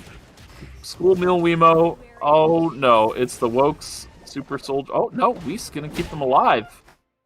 Kill these chickens before they kill him, and yeah, they're actually okay for the time being. Squirtle, yeah, okay, finally Squirtle. killed. But the Rift was taken by the 2-man of Wemo Rising here, who does have a full Berserkers roster ready to take them on, so this should be an easy pickup for Berserkers. No Astrolac means this is just absolutely mega. Yeah, they have no damage. They have zero damage. There's no way for Hyunwoo to die, but Nimrod's Gate, Internet Wrap jumping on the backside. There's Stereo trying to find his reset. The Echoes of the Earth come down. Stereo parrying through it, but does get taken down by Liper. Starby playing this corridor to finish off Internet Wrap as well. So with that, it's going to be a counterspell win out on the Rift once again. These guys have been pretty consistent at playing out these early game Rifts really well. I mean, I'm amazed they won that when you snapshot what Internet Wrap was doing to the backline at the start of that fight. Like, He that was is going incredible crazy style. kiting from Liper, and just great peel, I guess, from Miane, and Starbay just start, because Starbay was kind of a sitting duck in that corridor, but she just lives through everything. Yeah. Yeah, no, really. Yeah, and that's a perfect way to put it. If you snapshot, like, Internet Wrap behind them, like, and all of them chunked by him and the other two running in, it looks so grim for a counterspell. But yeah, they really navigated that fight really well to win out. Delenko and Athena Kai running back towards archery range, but look at this Hyperloop from Speaks here. He's looking for the angle. Semtex goes wide, so with that, Delenko should be able to get out, but I do like the idea of taking the Hyperloop for the flank. Yeah, and we are seeing Tides on the Vanya. It's going to be really strong. Another character I usually speak a little negatively about in competitive, but against a comp like Berserkers, Vanya has a lot of value, right? A lot of characters that need to play into her effective range. Nice attempt from Red Flake on the dash in with the Twins Rush. Is going to be a huge Dreams of the Butterfly coming out from Tides. Unfortunately, not a lot of follow-up, but Speaks is absolutely running down Athena Kai with the autos. That will be at least a minus 200 going out to the likes of Berserkers. Eclipse does get spotted out by Red Flake. A lot of wings of light going on in this game, but we do see Internet Wrap versus Wokes and Wisu should be going down. Where is Namja? Oh, Namja's just picking up the box, okay. Yeah, they're going to be able to swap over all their objectives. Big Echoes of the Earth with a VF Eruption down this corridor. Liper still alive, has enough damage to take out Actor here. Ooh, it's so dangerous. So scary against Alonso, but now Exis is still alive. Viper plays the corpse, gets the corpse heal over to Starby before getting this revive. Exis gonna send it on the revive on Actor, but here comes Wemo rising on the flank here for a third party. Actor is gonna go down here, and that will be Trigger going 8th place. Eight, there we go. Okay, I was like, what's taking so long? I mean, hey, Alonso's pretty tanky. But yeah, Wemo Rising able to pick up that kill on the back end of that. And yeah, that's not what you want to see if you're Trigger, because while they are in a pretty good lead, you can see the leaderboard in the bottom right there, while they do have a pretty okay lead against Berserker, they don't want to have a stressful 6th game, and they might be faced with that. Yeah, absolutely. I think a lot of this game 5 is just making a comfortable lead so that you don't have to, because it's never fun playing on the wire, right? Like you're a human being, right? The emotionality is going to come in. You're going to make a little more mistakes, and yeah, you want to create comfortable situations where you're not under stress. And now Trigger might find themselves in that situation should Berserkers have a decent game. Now Berserkers, fortuitously for Trigger, are not having the best game, but Blast and Counterspell are not too far behind Berserkers and can definitely mount that point disparity. Yeah, for sure. This is a big opportunity for all these teams to rack up some points and catch up to Trigger and try to get into a position where they're a little more comfortable coming into the final lobby. Weast putting pressure on Miyane here. Catwalk's coming through. The taunt. Nice Not able to land. Dodge out. Viper able to get out with Miyane after the Echoes of the Earth. So yeah, I mean, Counterspell stays safe. It looks like... I don't know why we held on to the Catwalk for so long. he was really lining it up. But yeah. I'm not gonna lie. Dodge out on the Spring Trap. Was able to survive out with the Echoes of the Earth, and it will just be Morale picking up a free... All that better. Okay. I'm a little peeved that I'm seeing this art build is making me mad. Actually, no, let's actually get off something else. I'm seeing Fenty Mass Blood Cloak. Oh, brother. Get it off my screen right now. I'm not seeing a Dragon's Fury or an Inquisitor. Are we allergic to Dragon's Fury? What's going on, man? Like, no, get that on. That is rancid, brother. I cannot be looking at that right now. Morale hate watching. I mean, they just make it so hard to love watch. Like, what's going on? Brother. Welcome, brother. Welcome. We've been needing more members over here on the Morale hate watching party. Anyways, back to the match. Who will Wemo? I mean, Wokes, he's got items, man. He's just waiting to get his Blood Dagger online. And Nanja almost has enough credits to help facilitate that. So they should be able to get this on day 4, assuming they don't want to try and contest an objective and prioritize that. They just need a handful more hunts, and they should be able to get it on timing. IU gonna nab these CCTVs, but he's all alone down here. And I think Sky's the Limit has a pretty good idea. Oh, he just used his Blast Wave as well. He's absolutely dead. I mean, he's doing a pretty good job of... Never mind, he's absolutely not dead. I mean, do not sleep on IU, but... Okay, let's settle down. Is this... Okay, that's ambitious too, I think. He's dead. I think if you just... Oh, I guess there's nowhere else to go because... Yeah, never mind, Uptown just won red. So. Yeah, he's surrounded by red. Uptown's way too far as well, so he's got to try something, right? Initially, I was thinking the Sky's the Limit is a little... They revived him over in the blue lab. So a little emotional for that chase, but honestly, like, there was nowhere for you to run, so I guess it's fine to chase. You do lose out on some timer, but as long as you get some kills, you'll be fine. Racking that back up, and that is the Blood Camera going over to Striker. That's a huge spike, right? It's not just Armor Pen, but it's also the Echoing Strike, if you don't have that online already. Lots of damage coming out from that Blood Weapon upgrade for the Martina. At this point, Striker is a big threat, and we do see the record. Look at the damage on Morale already. Morale's out of the fight. Yeah, well, maybe not, because, they have control. It's very interesting, because when you look in the game, you look at the Marksman category, and you see Martina. It's so misleading. This character certainly is an assassin. She's an assassin. She jumps in, she stuns you off her ult, and she auto Qs you, and you're probably just dead if all of it connects. It's a little premeditated, but it can happen very quickly in the same right if you buffer the recording into the rewind. So yeah, it can be very scary going up against a Martina especially when she gets this itemization. Echoing Strike is just such a perfect passive to throw on her. Yeah, absolutely. And Delinko kind of in an awkward position. Maybe he finds himself on a flank angle, though, as Athena Kai is going to use that quick cut onto Astrolac. Astrolac's going to be able to kite it out. Does actually get stunned, but double stun. Astrolac cannot play the video game right now. Gets stunned by the first attack into the stun from the Dancer Cabre, and that's going to be enough. Even with Sukira's Echoes of the Earth, it's not going to be enough to peel out. And looking, you're not running away from an Elena, unfortunately, as an Alonso, unless there's some miracle boar that, you know, jumps you over the wall or something. Dino Dance able to pick up Wick during all of this. Not quite sure what happened with all the contesting, but they got the Wick. It looks like they got the items as well, because I see a bunch of items getting drop traded all around for the side of Dino Dance here. Yeah, they picked up High Noon over for 99 Cash here with the blood off of Wickline. So yeah, big spike for them. Oh, King did make it out, by the way. I'm surprised Athena Kai didn't give chase. Huh. Maybe getting drilled in from the teammates. I'm not sure. Not quite sure what happened with that on the tail end of things. So, but yeah, good for Lolking. I mean, he got out, and that's a good thing. And things are pretty slow right now. Everyone's really spread out, but a lot of zones are going to be closing. This is really going to streamline the map. Right now, there's a lot of space. But yeah, looking at items, Sky's the Limit actually looking pretty strong with that Black Flame Dragon over on Red Flake.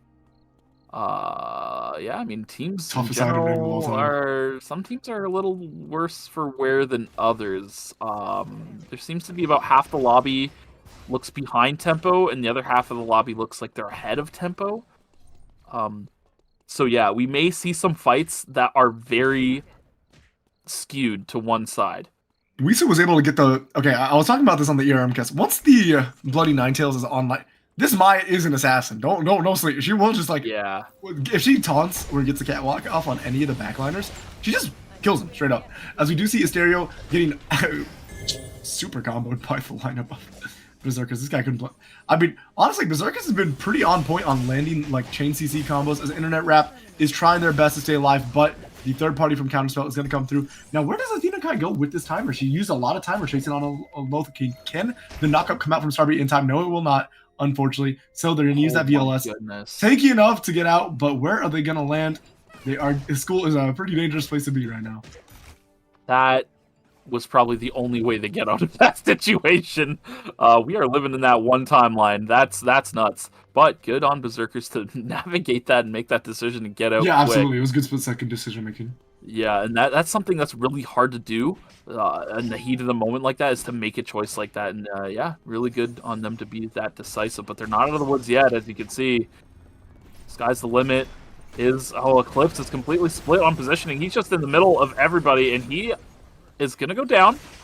Sky's the Limit looking to play the body as they see... Oh, no.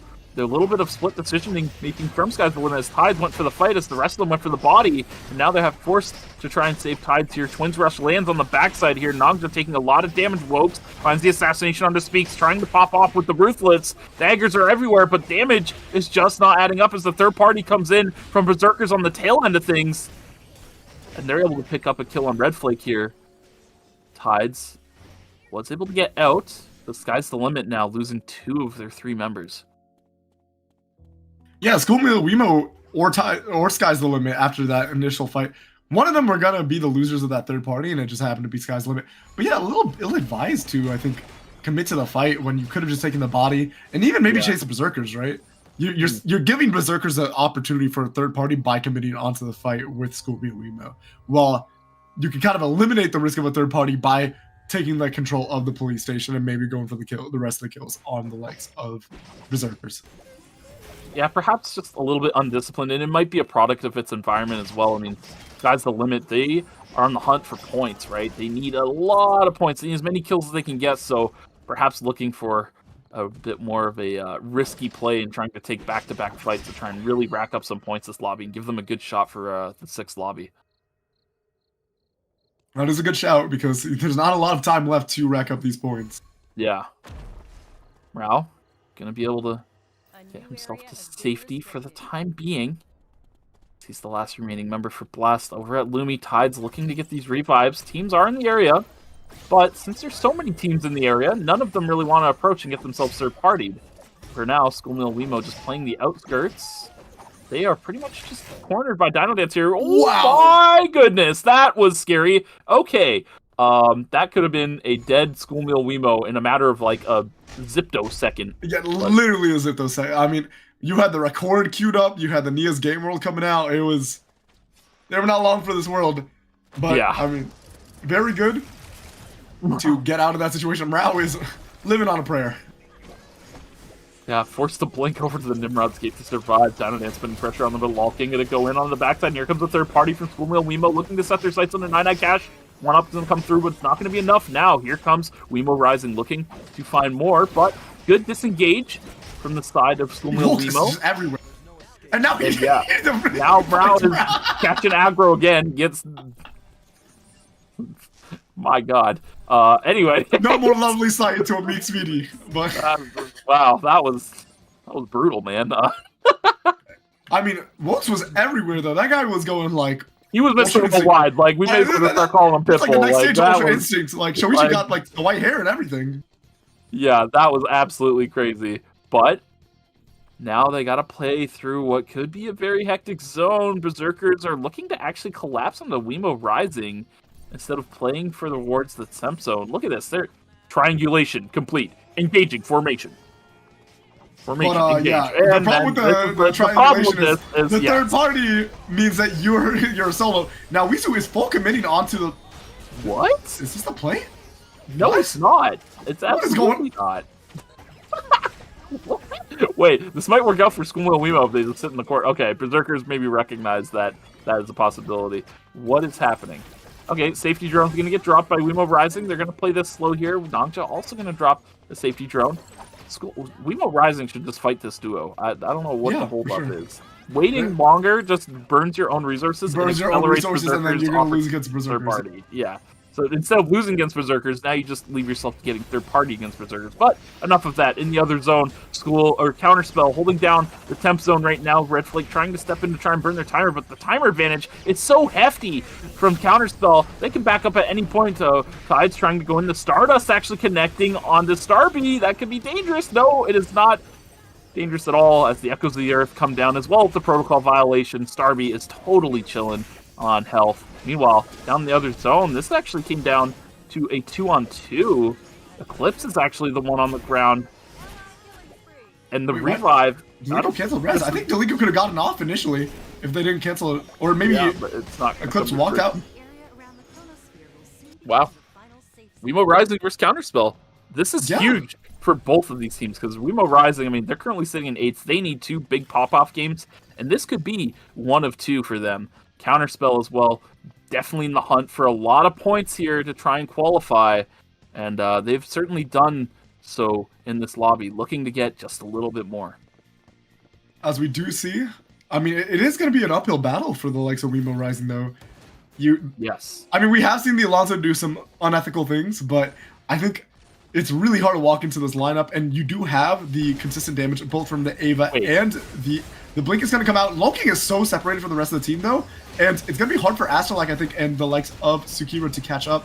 It is a lot of damage, though, coming out onto Starby and the likes of Miyane. Nice little buffer on the off-limits coming out from Liper to dodge out on the stun coming out from Loking. And now the re-engage is coming out. Tsukira taking a lot of damage. It's a lot of cooldowns from both teams, but when a reset to neutral happens, you gotta favor the Ava, because the Ava can just stack up the resources and then start letting it rip with a BF eruption again. Yeah, but Starby did use Blink, so that is one thing going for Wiimo Rising. Oh, the Grandfather Clock! This is actually going to give them some extra timer as well out here, so... And the cooldowns. Now they actually have the ultimates back up. Yeah, so very big pickup for them. Oh, it's so hard to push forward into Counterspell without taking too much damage, though. Lulking going to have his solar system popped, so he's going to lose out on that shield. And he's just not able to push forward. He's got to go in. Oh, he's going to try and get onto Starby here, but the Echoes of the Earth... Oh, Magnetic Storm on the backside catches Biyane and Starby, but look at Astrolak and Sekiro. They've taken so much damage. They don't have the range to contest against Katya and Eva. And with that, Counterspell wins out entirely off of their neutral efforts. Vamos! Okay, South America. Let's go. We got a win. Okay. You love to see it. Really well played on the back end of that game. And I think that was an example where they were just uncontested, were able to scale into the game and then get control of that final zone. Little People Brazil, you know? What People Brazil? What the heck is that? You never But seen yeah, People Brazil before? I've never seen People Brazil. But yeah, no, super well played by Counterspell, and that was a game they definitely needed. Right now, they've given themselves a really good shot of making it into the grand finals tomorrow. Yeah, and honestly, even for Wemo Rising, they still racked up a lot of points in that lobby with that second place showing, right? So they have an opportunity here to try and scrounge up fourth place with another big game. So this really is going to make things interesting on the scoreboard with how this all pans out. But yeah, Counterspell really, really, really needed that lobby more than pretty much anybody at that point. Yeah, really well played by them, playing out that final zone. Pretty textbook, honestly, from them. I mean, you couldn't find a better example of how to play triple ranged in trying to prioritize which kind of terrain you want to fight under and how you should play your spacing. Yeah, and I do want to give a shout at least to the likes of Wemo Rising. This was the smartest usage I think I've seen in a while of using the grandfather clock, because it did give them a better opportunity, right? Because it gives the cooldowns back and gives a little bit of timer for them to play with. But this initial engage, look how far the rest of the team is from working. It takes so long that by the time the CC wears off, Starby's already out very safely out of position, and now Liper's able to free hit. Really huge value, by the way, coming out of the protocol violation on the back end of that too. Lots of it adds to the max HP, and Liper is able to trade autos with Asterlac. Now, the reset to neutral, they're gonna use a timer, or rather the safety orb, plus the grandfather clock to get their cooldowns back. But once you reset to neutral, you're facing the same problem where eventually you just get poked out, because there is just a massive range advantage that the Ava provides, right, with this VF eruption. And also, you have a little bit of damage mitigation in the neutral, right? Because both teams are using the Priya, but one team is doing that in AoE, right? While the other is doing that single target from the Rio, right? So one team is chewing through all the shields collectively, while the other is only chewing through one at a time. And so it means that the damage doesn't really stick that well. Walking? I don't know what's going on with this guy. I think he was nervous because he didn't fully rest up, and then he took a lot of damage without any sort of real response on it or anything. I don't know. Maybe something was going on there, but yeah, they weren't able to really find a decisive engagement, right? Even on that first engagement, while they did find that point onto Starby, there's no possible follow-up to happen at all. I mean, they've got Priya on the backside, Asterlax getting zoned by Liper, can't just walk in freely to try and catch some hits onto Starby as well. So yeah, really well done by Counterspell, and we do have the scores ready to go here.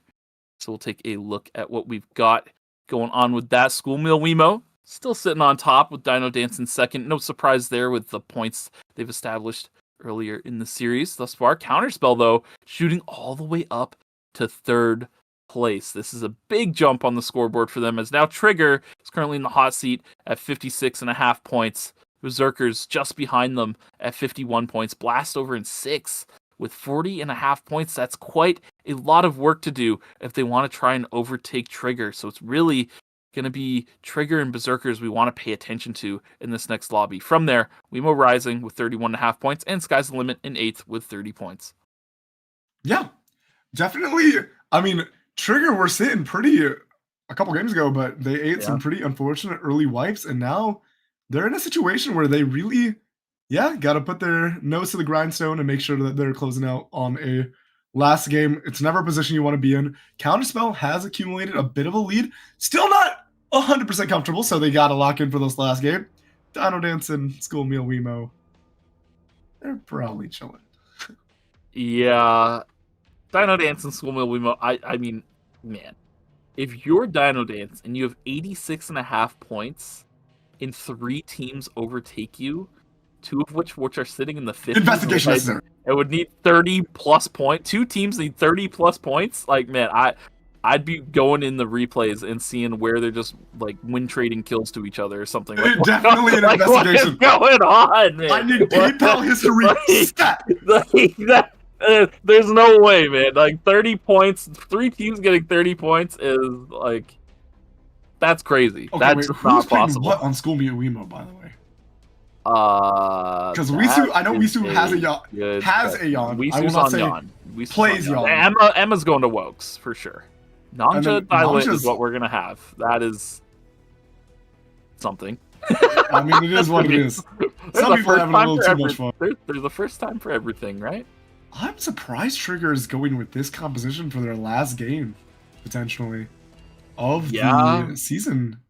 They're gonna put all their eggs into the triple ranged basket, on the backs of perhaps the Exis Martina. I thought they would put Exis on more of like a frontline character, maybe Marcus. He does have a Marcus in the pocket that he could bust out. Yeah, really different pick here in Martina. We're seeing Martina more and more, and that's it's interesting. I think Martina has been pretty good for a while. It's just, I think, for some reason, maybe it's just because she's pretty weird in the way she plays. She's not very conventional as a marksman. But, I mean, this is the character that Exis... Oh, wait, before we... Let me... What you It got better for us? not be meteorites again, man. Oh my... No, leak the seed. I'm telling you, leak the seed. Leak the seed. Leak the seed. Leak the seed. Mickey's meteorites. Oh, wait. Hi. Wait, what's up? No, I'm saying hi to Lumi, not you. Like, Yeah, no. But Lumi was waving again, like... yeah, he was saying like, hey, like, we got Mickey's meteorites, what's up? He's it is taunting you. Yeah, I mean, it's pretty incredible though that we've only seen meteorites and 4 scores for 2 series now. It's a little ridiculous. Like, this is, what is it? Because it was like 8 games last weekend, and it was all 4 scores of meteorites. And then there's today where it's 5 meteorites and 1 4-score game. Like, what is that? They just take mithrils and trees out of the rotation. We just don't know about it. Like, I couldn't tell you. Yeah, no, and gonna be a pretty exciting last game. I love when the final game actually has some stakes. It's not just a foregone conclusion. Yes, it definitely keeps things interesting. Loot Buddies isn't the same, man. It's just. I miss the old Loot Buddies. I don't mean like the old Loot Buddies, but I don't miss that. Like the old Loot before there was like 10 items in a box. Like when there was like 8, 7, or like 6 to 8, it was fine because like then you could actually not get everything and just be SOL, and we get to see it here on the cast. It'd be glorious. We get to watch that guy go down bad, get griefed, and oh man, all the fun stuff. You really are playing into the villain today.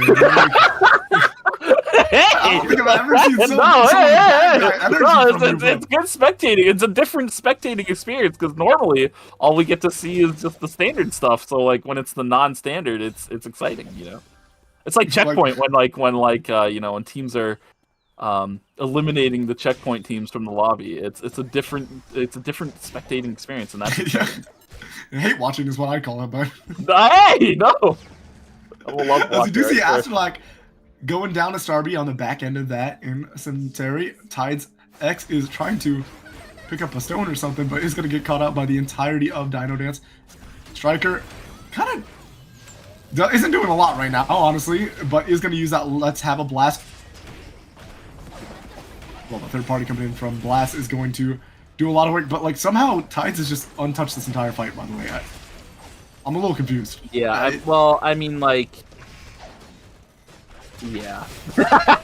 don't know how. I'm just watching this fight, and it's just like just kind of sitting there, like just rent free for everybody, and just nobody was touching him. No interest, I guess. Mysterio resting over the wall, maybe looking for a cheeky angle to re-engage on this fight. Gonna find his way onto. Great screenshot from 9-9. Wait, what? I don't know what's what is going on. I thought who is on what team in this fight, by the way? Like, yeah, I don't understand. Like, the target's not focusing the people who I think they should be focusing. That's target selection is at an all-time low right now. But eventually, Sky's the Limit does get put on a break. Stereo looking, finds his way onto Exis. Big damage coming out. Waiting for the rewind.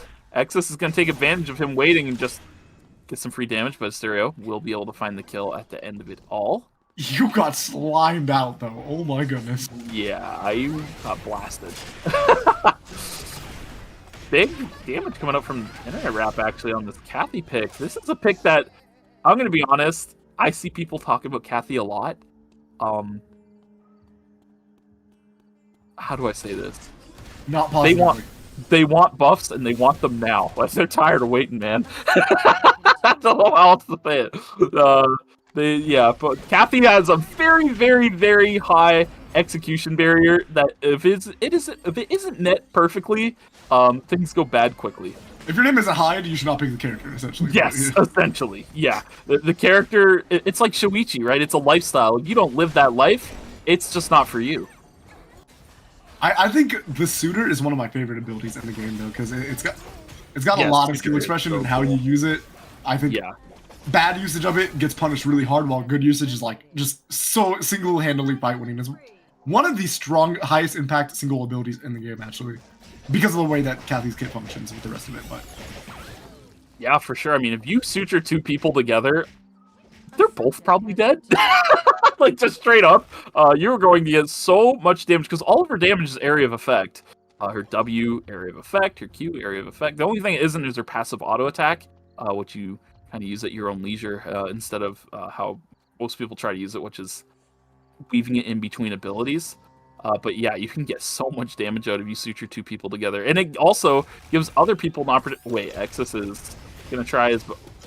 I don't know if it's trying his best. He's about to straight up kill murder Starby, but luckily the cavalry has arrived for the likes of counter spell. Oh, but he's not the only one with the cavalry here. As Aqua that's paid is going to show off hyperlooping right on top of Liper as they were using the ballistic advantage. So perhaps a little miscalculation on that as the Ashen Burst comes out on top of the Echoes of the Earth. But during all of this, Starby, is just sitting here, grabbing the tree, walking it out, staying objective oriented. Love to see it. And this could be... No. Morale is out, so no wipe risk. Luckily, for the likes of... luckily. Wait, are they triple dagger on the side of Blast? Did Stereo go dagger?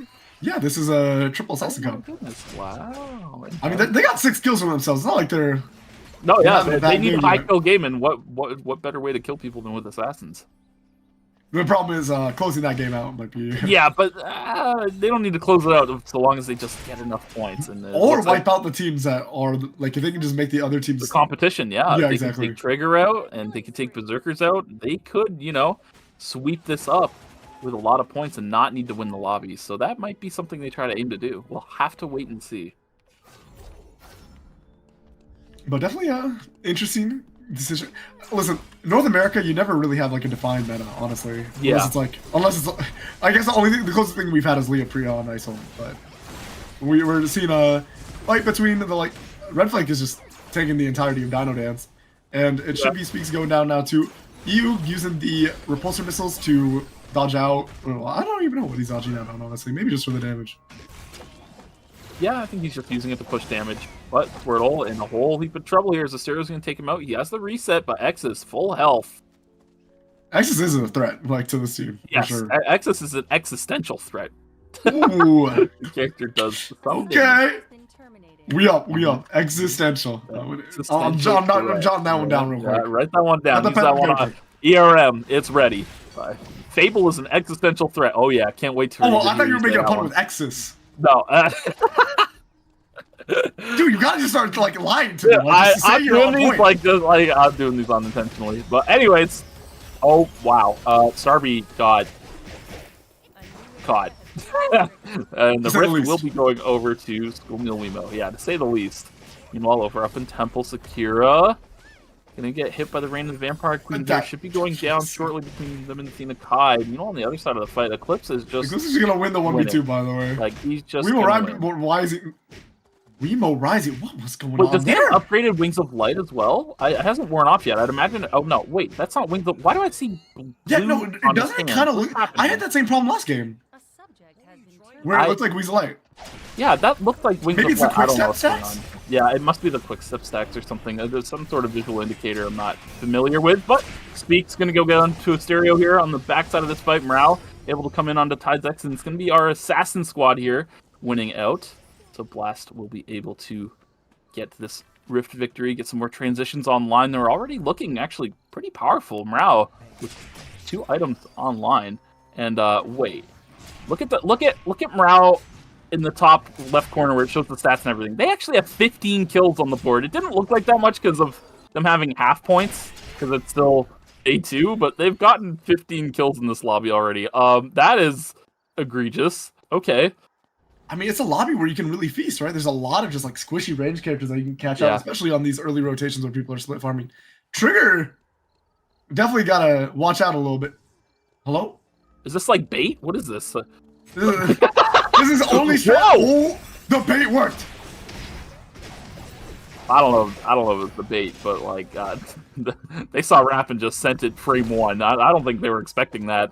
But I don't even think they saw 4-score vision. I'm not gonna lie, but yeah, I don't even think they saw that 4-score, but they sent it frame 1.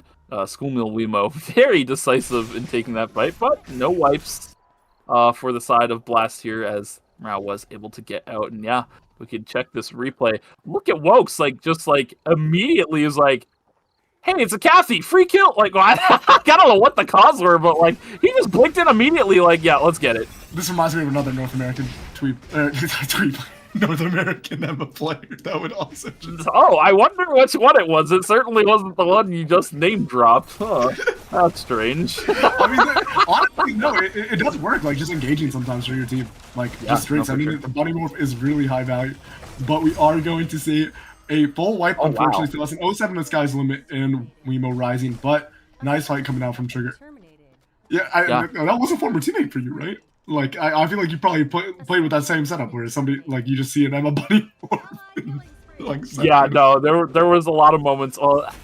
Yeah, I won't talk about our experience too much. But I'm seeing ERMs, Emmas do. I think it's just an Emma lifestyle, honestly. Yeah, it is. It's just the way it goes, right? And it's certainly what they've decided is the highest value for Emma. A lot of people like using her for her engage potential. I mean, double polymorph is just so strong, and if people are clumped up, there's really no way to play around it. When you get clumped up, you're all going to get polymorphed, and people are hard to react to, honestly. It is, yeah, and I mean it's point and click as well, so all of it is not dodgeable. So, yeah, definitely a very strong setup. Yeah, definitely. I mean, I've really come to like Emma in competitive. After watching a lot of the highest level Emmas, I think the thing she does in triple range is pretty unethical, honestly. So yeah, no, definitely a character to pick up if you are interested in playing triple range. I think now I rate her very highly as a flex pick. I think she's definitely something you should pick up. But while we're speaking about picking up, we got to find a way to get out of this situation if you are Blast, because you are pinned right between the likes of School Meal Wemo and Blast. Or no, Berserkers. Names are hard. But we are seeing the engage coming out from the likes of ERCS, but the stun from Night Cash is pretty prominent, and now EU is going to be pretty good at pushing a lot of damage with these mirror. Never mind. It goes wide. I was going to say with the mirror. Oh, I'm trying to think of what it is right now. Flash of Condemnation. There it is. As we do see Namja getting ran down. I did the Lumia Pita, so I should know these ability names. Schoolmate Remo is going to eat a Terminate, so like a Blast. And Berserkers. I think there was some tag team going on. Yeah, but I'm sure they're not in the worst of mindsets to go early here. In fact, they may even be glad they get to go, yeah, you know what, now we get to go relax, watch everyone else play, have some dinner, they're sitting pretty with where they are on the scoreboard, so yeah, it shouldn't be any issue for them going out here. In fact, it may be more of an issue for some of the other teams in the lobby that are looking to rack up some more points. Yeah, namely Blast here. Berserkers as well is definitely also looking to get lots more points on the board, but fortunately for both of them, Trigger has racked up quite a bit of points of their own this lobby, sitting at 11.5, and their tempo is looking pretty good as well. Yeah, I think putting a lot of faith in the signature ERCS pick of the Martina has been doing some dividends, though, because ERCS has been, I think, providing a lot of the kills, right, for Trigger and accumulating a lot of them. And at this point, that's all Trigger needs to do, is they just need to widen their point margin. So as long as they're just racking, they don't need to win this lobby because they already were in the lead. They just have to have enough of a wider point lead on Berserkers that they can't get their placement sniped rather in the top 4. And Blast, of course, as well. But Blast has a much bigger hill to climb through in the first place. That is huge for Internet Rap. He's going to be able to transition that right into a Necro. That's such a huge damage spike over drop near. So it is an insane damage spike. Armor pen plus a lot of amp. Yeah, for sure. And they're going to be able to pick up another box right here, unless Dino Dance has something to say about it. In fact, they're not even going to interact with Dino Dance here. They're just going to give up the box, looking to loop around the corner here. They're going to see this ward, so they're going to get caught out on vision. But Nine Eye, they're not even. What just happened? Well, Nine Eye's not even here. He's over in Research Center having an adventure. My favorite Lenny build, by the way. if the observer can hop over, it's the double 4-score healing white miner build. So you get the pulve and the white miner. Oh, instead of going Dragon Fury, you get the pulve with the. Oh, that's actually kind of cool. I like that. I played it a couple times on ladder. I don't know if it's good because you have to take 2 4-scores as Lenny, but I mean, when you get there, you're definitely buffing your. Oh my, you know who is not long for this one? Oh my goodness! Oh my! Punish coming out. That I mean, we were talking about it, right? Yeah. We were talking about it. We were literally talking about it. Yeah, I got a little sad after I didn't see the full white come out, but Striker with the let's have a blast. But yeah, not head cash. Biblical levels agree. Just walking around solo farming while this lineup of blast is on the map. I mean, they don't care. They're already out. No, yeah, they're not invested either right now, right? But even still, the future bonk. Oh my goodness! But unfortunately, they are assassins, and that is Young, so they're gonna have a hard time finishing that one off. But yeah. I mean, maybe with the Jackie single target, but I don't know. It's a lot of time invested to kill that Young, if you even can. Yeah, exactly. Wickline spawning right now, actually, and this may be the most contested I've seen Wickline all day. People are in the area looking at some Wickline. Dino Dance currently having pretty good positioning on it, but they're going to give it up to actually just VLS away from it entirely. So, I mean, yeah, they're not locked in at all.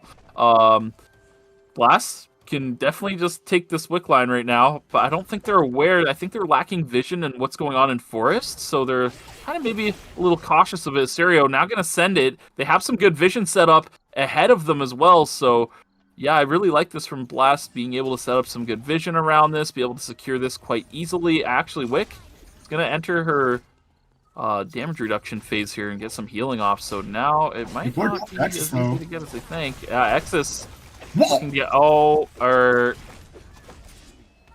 yeah, these things happen. It's Kathy. It's not his fault. I mean, like you have the flashes of brilliance, and then you have the flashes of the trying to think of yes. Yeah. I don't know what you want to call it, but flashes of foolishness. But yeah. But we are gonna see the VF did end up going over to the lineup of Dino Dance, so I think that should go to the death for EU. I'd have to assume the core line getting it's gonna go to the Taproots for. They are really doubling into. Oh well, I guess that means they get to cycle Space Boots over to 9 cash as well. So just a little more slot efficiency, I guess. And I mean, it's not like Hyung does not like the Taproots, especially when you're running with that force field. Yeah, for sure. Force field is definitely quite nice, especially with how much HP investment Striker has on him right now. I mean, the ultimate also gives you maximum HP, which does scale up your force field shield size as well. So yeah, you can get a lot of pretty good value here with having Taproots as well, a HP slot on your boots to really ramp up everything even further and bring the downtime of force field down as well. But big root coming through from IU. Double shackles and double screenshot. That was sick. But it hasn't resulted in a kill yet, despite how thick it was. The Linko should be first to fall here. Meanwhile, on the side, looks like a little third 16 kills through. Blast at 20. Blast has 20 kills. No, 16 kills on Asterio himself. Oh wait, just on Brother has been resetting. He said, "Nah, I'm playing Dagger Jackie. TOMB, team on my back." LeBron has help. Yeah, finally, LeBron has help. He's been waiting all day. What's the help he gets? Kathy Daniel. Better than nothing, I guess, huh? 16 kills. Is that a record for ERCS? That's a good question, actually. I'm not sure what the ERCS record is for one singular player having an amount of kills. I'm not sure. I mean, if it I'd have to ask our historian. I'm sure they have all the stats compiled. If it isn't the record, it's probably number 2, right? But it's got to be up there. It's got to be up there for sure. Amount of kills. 16 kills on one person is actually insane. Yeah. Oh, look at this. Berserkers are going to drop right in here. The back's against the wall. I don't think their timer situation is the greatest either. And now that they're against Counterspell, they're going to get a little bit of free damage. Athena Kai finding a big Quake on the backside, but the White Lily is going to be something they can use defensively here to split this up to Linko. Going to get chunked hard here. Echoes of the Earth used a little preemptively, perhaps. But nonetheless, the fight gets broken up. And I mean, a reset to the neutral game with the Ultimate Sound will favor the likes of Counterspell as we do see the engagement between Trigger and Dino Dance. Squirtle's going very aggressive, but this might be ill-advised. Yeah, gonna now use that Monkey Wire out, but now is prone to maybe going down to a Flash of Condemnation. Nice little route coming out from Exes to kite out on that. And it's going to be a reset to neutral. Nice little Barrage and Annihilation into the Astro Burst from Actor that is paid. Clutching up on the over-aggression from EU. Exes has such a good understanding of Martina and how to use her abilities to just such a high potential. Even at the end of the fight, using the rewind, going over the wall, and understanding that, like, hey, oh no. Not this way, Liper. Okay, never mind. It's fine. Yeah, Exes, yeah, anyways, yeah, Exes, gave me a bit of a heart attack there, though. Yeah, no, that was scary. I got worried for Liper. I was like, oh no, you got abandoned! But yeah, moving on from this looks... Huh. Striker is... Oh, wait, I think he yeah, timer. Yeah. I mean, Berserkers hasn't had the best timer situation for a little bit now. Nine looking to get over the wall here. Does manage to do so. Now down to a 2-on-2. Blinko and Eclipse looking to do something here, but I really like our odds with B on this one. But the force field, I think, got used early by Striker here, so it actually doesn't have force field. And here comes a third party from Trigger. This is exactly what they want. Yeah, Eclipse is going to go down here. I mean, he's going to use the safety drone, but this is only going to buy him so much time. Eventually, this is going to go down. The kill will go over to... Yes, it's going to be Dino Dance picking that one up, and they're going to use that bonus move speed to disengage away from Exes as well. Exes dropping a ward, looking for a little more here. Springtrap's going to get dodged out by Exes as well. Lands a two-man brute, but now gets put in the wall. Now Exes is going to go down to Striker. Oh, managing to stay alive a little bit longer here. The rewind can be used for the CC immunity and the heal. And with that, Trigger's going to win out on that third party, managing to clean up a majority of the kills. And yeah, I think Trigger's in a pretty good spot. Despite Blast's best efforts here, Trigger has had a really successful game. But now Counterspell is looking a little risky because Blast has had so many kills. Yeah. And Counterspell hasn't had basically any. Yeah, this is going to be interesting at the scores at the end. The Assassins are going in. They get onto Starby, but there's just too much disengaged presence from Priya. Wow. It's just not possible to get through, even with their best efforts going over the wall here. Wow, the last one alive. I think this is going to be... Well, we'll see what happens, actually. Maybe. Yeah, we don't do spoiler math anymore. Yeah, well, maybe Mrao can also scrounge up a kill. Yeah, I'd actually be worried if I was Counterspell. But we'll see. We shall see what happens. Collins going in as well while they have some time. They do have some credits to burn here. Mrao might be able to pick one up, but I doubt it. It's too tall of a task, I think. Just walking in is hard. Yeah, all right, buddy. Let's just try our best. Let's back it up. Let's back it up, man. I'm done hate watching you. It was a great try from Blast in that last game. No, it was. No, I really like the idea too, right? Play a wall angle. You got to catch them off guard and find some sort of way to kill somebody before Miyane can be too impactful. But unfortunately, it just wasn't able to come to fruition. And I think with this final matchup, it should spell who is going to be joining us. This is really just for the showmanship, right? But yeah. Actor that is paid is taking so much damage from Starby on the back end of that. Record is going to go a little wide. Great smoke skill coming out from Starby. That is a lot of ultimates being forced out by the Ava. Echoes the Earth is still online. It's not the highest value cooldown, though, in this kind of fight, right? Because you're not getting no one. Yeah. Yeah, no, for sure. It really is only for Exus when he tries to go in on the backside. So yeah, it's not like super huge value. Starby looking for some poke, finds it onto Squirtle. Half his health chunked immediately. Look at Actor. Actor is in a bit of a weird spot because he's a ranged character, but he's a little bit outranged, but he doesn't really want to dive either. So it's kind of hard for Actor to really play the also, fight. Oh my goodness! Yeah, no Asher Burst means he's gonna go down immediately. Yeah, but Starby's gonna go down, greeting to find the response kill, and now it's Miyane in a 2v1 looking to finish off Exus. The record comes through, does manage to land the Q here. Squirtle playing the corpse, getting some health refunded.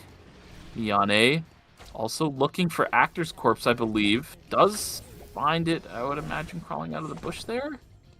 No. Oh, actually, just kind of a self-res going on the top side as well from Exus. Are they going to be able to sniff this out? Probably not. No, I don't think so. Be a trigger win. Yeah, I think even without it, I'm win. pretty sure Squirtle just wins a win. Oh no! It didn't hit the corpse. It's so close. They hear the self-res, but they don't. Oh man, that's unfortunate. Oh no!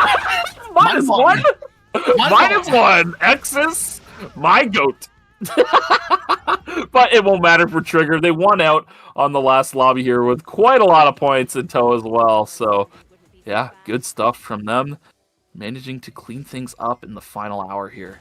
Yeah, well-deserved victory screen, I think, going over to Exis. Exis really showing up in the last game, clutching it up. I mean, if you just look at the score lines, he had by far the most KP for his team and was pivotal in, I think, Trigger's ability to win this game, right? Consistently was securing picks. Also, I mean, got some really clutch roots off, too, when they were in dicey situations. You think about that fight with Dino Dance where he was able to get a double root off so that they could kite back and then get that return kill on EU. Just really, really well played by Exis on the Martina. Martina showing up pretty prominent in this season of ERCS. Yeah, no, I mean, we've been seeing Striker pick it up recently in this ERCS. I mean, he's been having pretty good performances on it overall. So yeah, really happy to see Exis playing this pick again. I haven't seen the Exis Martina in a little while now, so it was a breath of fresh air.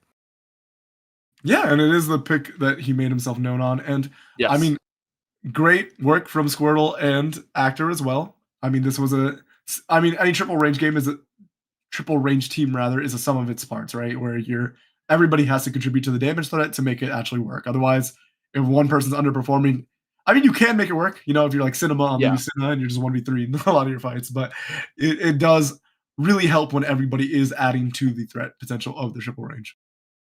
Yeah, and we can check how much threat potential they provide for each other in the replay here. Probably going to be a little bit of a longer replay. But yeah, both sides are able to play neutral pretty solidly. I mean, we've seen Bonadine earlier against Counterspell, and we've seen how effective it can be when those bullseyes do connect. The problem is when they don't connect, the response is quite big from Starby, and we'll see that momentarily here. We'll see Squirtle go for a bullseye here. Not this one, probably the next one. And Starby will find a really big response onto Squirtle on it on the tail end of that bullseye not going wide. And yeah, there it is. And that's just kind of how this matchup's going to go, right? Whoever acts first is likely the one who's going to take more damage between Eva and Bonadine. And they're going to be the ones that have the longest range for each side. And it was a nice smoke seal coming out. And then I think Starby gets a little over-eager for the kill, and it leads to the trade. And I think if they just, let Actor get pushed out of the fight, let, Starby cook a little more in the neutral, I think it's a very likely win for the likes of Counterspell. But, I mean, that's the thing you can go over in the VOD review going into the grand finals. They definitely secured their spot with that second place. And Trigger definitely securing their spot with that first place. So, I mean, it's the two teams that were at risk of getting outplaced. Normally we don't want to do the spoiler thing, but it's pretty obvious. It's cut and dry. It's fine. We're pretty aware of who's making it out. Who should blast everyone? I would have done no type of that. It would not take. Yeah, we're not adding any numbers to figure that one out, right? But yeah, really well done from all of the teams today. Honestly, a lot of good performances from everyone across the board. We saw a couple interesting picks. I mean, we even got to see Woke Shoichi come out. So yeah, everybody got to have a little fun. Really fun lobby.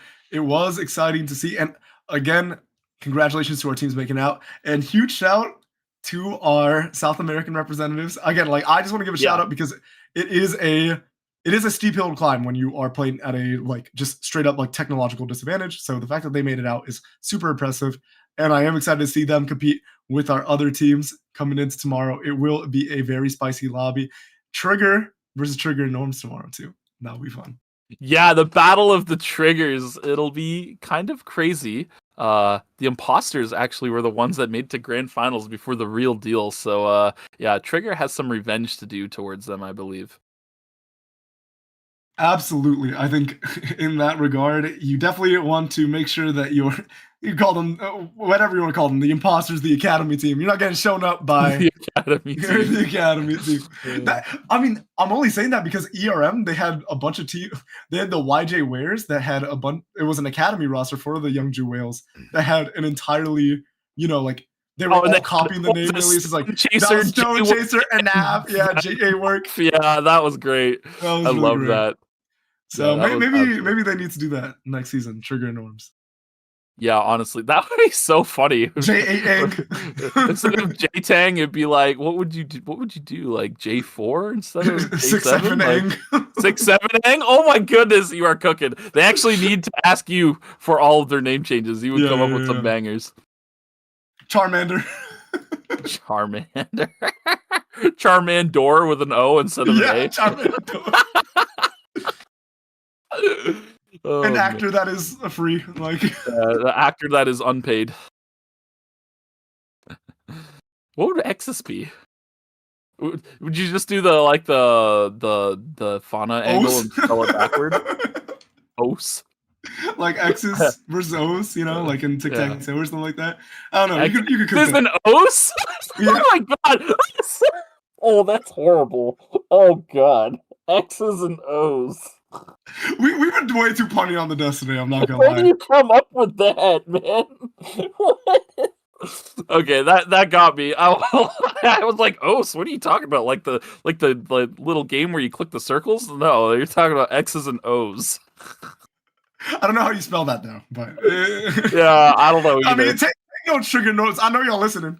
Y'all are probably trying to study up for the next, you know, tap in for the next season or next phase, you know? Yeah.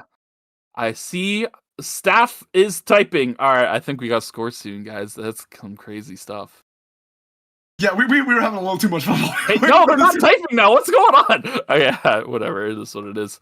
Yeah. Honestly, though, guys, that was a really fun lobby. I'm glad we had people tweeting as well. I'm glad to see the reception. People are enjoying some free event NP, but not enough people. We have more to give out. It'll be really exciting for tomorrow, too, because we got multiple ways to give out. People like the voting thing a little more than the tweeting thing. I don't know. Maybe it's because like it's not public. I don't know. Yeah, I mean, I get it, but, you know, listen, just throw out the hashtag. The only people who are really going to be seeing it is Eternal Return fans. Don't be shy. Yeah. And, you know, you can be funny with it, too. I mean, like, sometimes we got Meek Speedy tweeting out a banger, you know? Don't sleep on making a funny tweet. But we do have the final scores, so we'll take that away real quick and give you who is joining us tomorrow in the grand finals. So, in first place with 101 points, it is School Meal Wemo. Second place is Dino Dance with 98 points. Trigger in third with 83 points. Counterspell with 77.5 teams, 77.5 points. Those will be our 4 teams joining us for tomorrow. But a huge congratulations to Blast, Berserkers, Wemo Rising, and Sky's the Limit. Thank you so much for competing and showing up. We will probably be seeing all y'all in phase 2, where you come back stronger and better. Yeah, and it'll also be Naglfar, Trigger, and Norms, Uberman, and Big Beefy playing against the 4 teams that made it out today as well. So yeah, really stacked lobby. Going to be coming through tomorrow. Yeah, make sure you don't miss it. It's going to be very exciting stuff. Yeah, and again, just as a reminder for the times, so you make sure you're showing up same time as it was today, 4 p.m. EST for finals, or if you're in the West Coast, it would be 1 p.m. Pacific Standard Time. Central Standard Time, I believe it's 3 p.m. But make sure to tap in. Should be spicy, maybe even a little spicier because it's the grand finals, but this is definitely a really fun series to watch. And if you are another global viewer, so support to some of our global representatives too. I hope some of South America was giving some love to Counterspell because, you know, it's not often that we get to see a global representative join us in the grand finals for a tournament. Yeah, it's going to be really exciting to see them play out Checkpoint against our North American teams because it's just, oh man, Checkpoint is just a whole different beast. We were talking about it a bit before the cast as well, just about Checkpoint and things, and just, it's crazy. And we have some surprises for Checkpoint tomorrow because we do have a little bit of a format change. We won't talk about it now. We'll talk about it more tomorrow. But yeah, make sure you guys tune in for that. It's going to be super exciting. Yeah, we'll see how Brazilian politics versus North American politics clash tomorrow. But I think do we have anything else, Meek? I think that's it, right? Nope, that's it. That's all she wrote for today. So thank you all for joining. It was a blasticast with my man Meek. It is always so much fun. Always. It is the absolute Goober Desk combo. It doesn't get a little much sillier than this, but I hope you guys had a great time joining us. Meek, thanks so much for joining, and I'm gonna see you guys off. Bye-bye. Yeah, bye-bye everybody. We'll see you tomorrow. Bye. I'm still waving.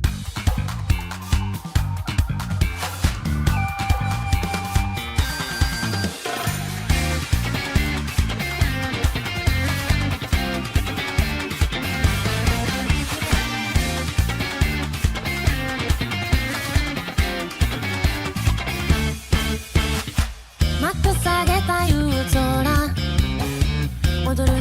之所以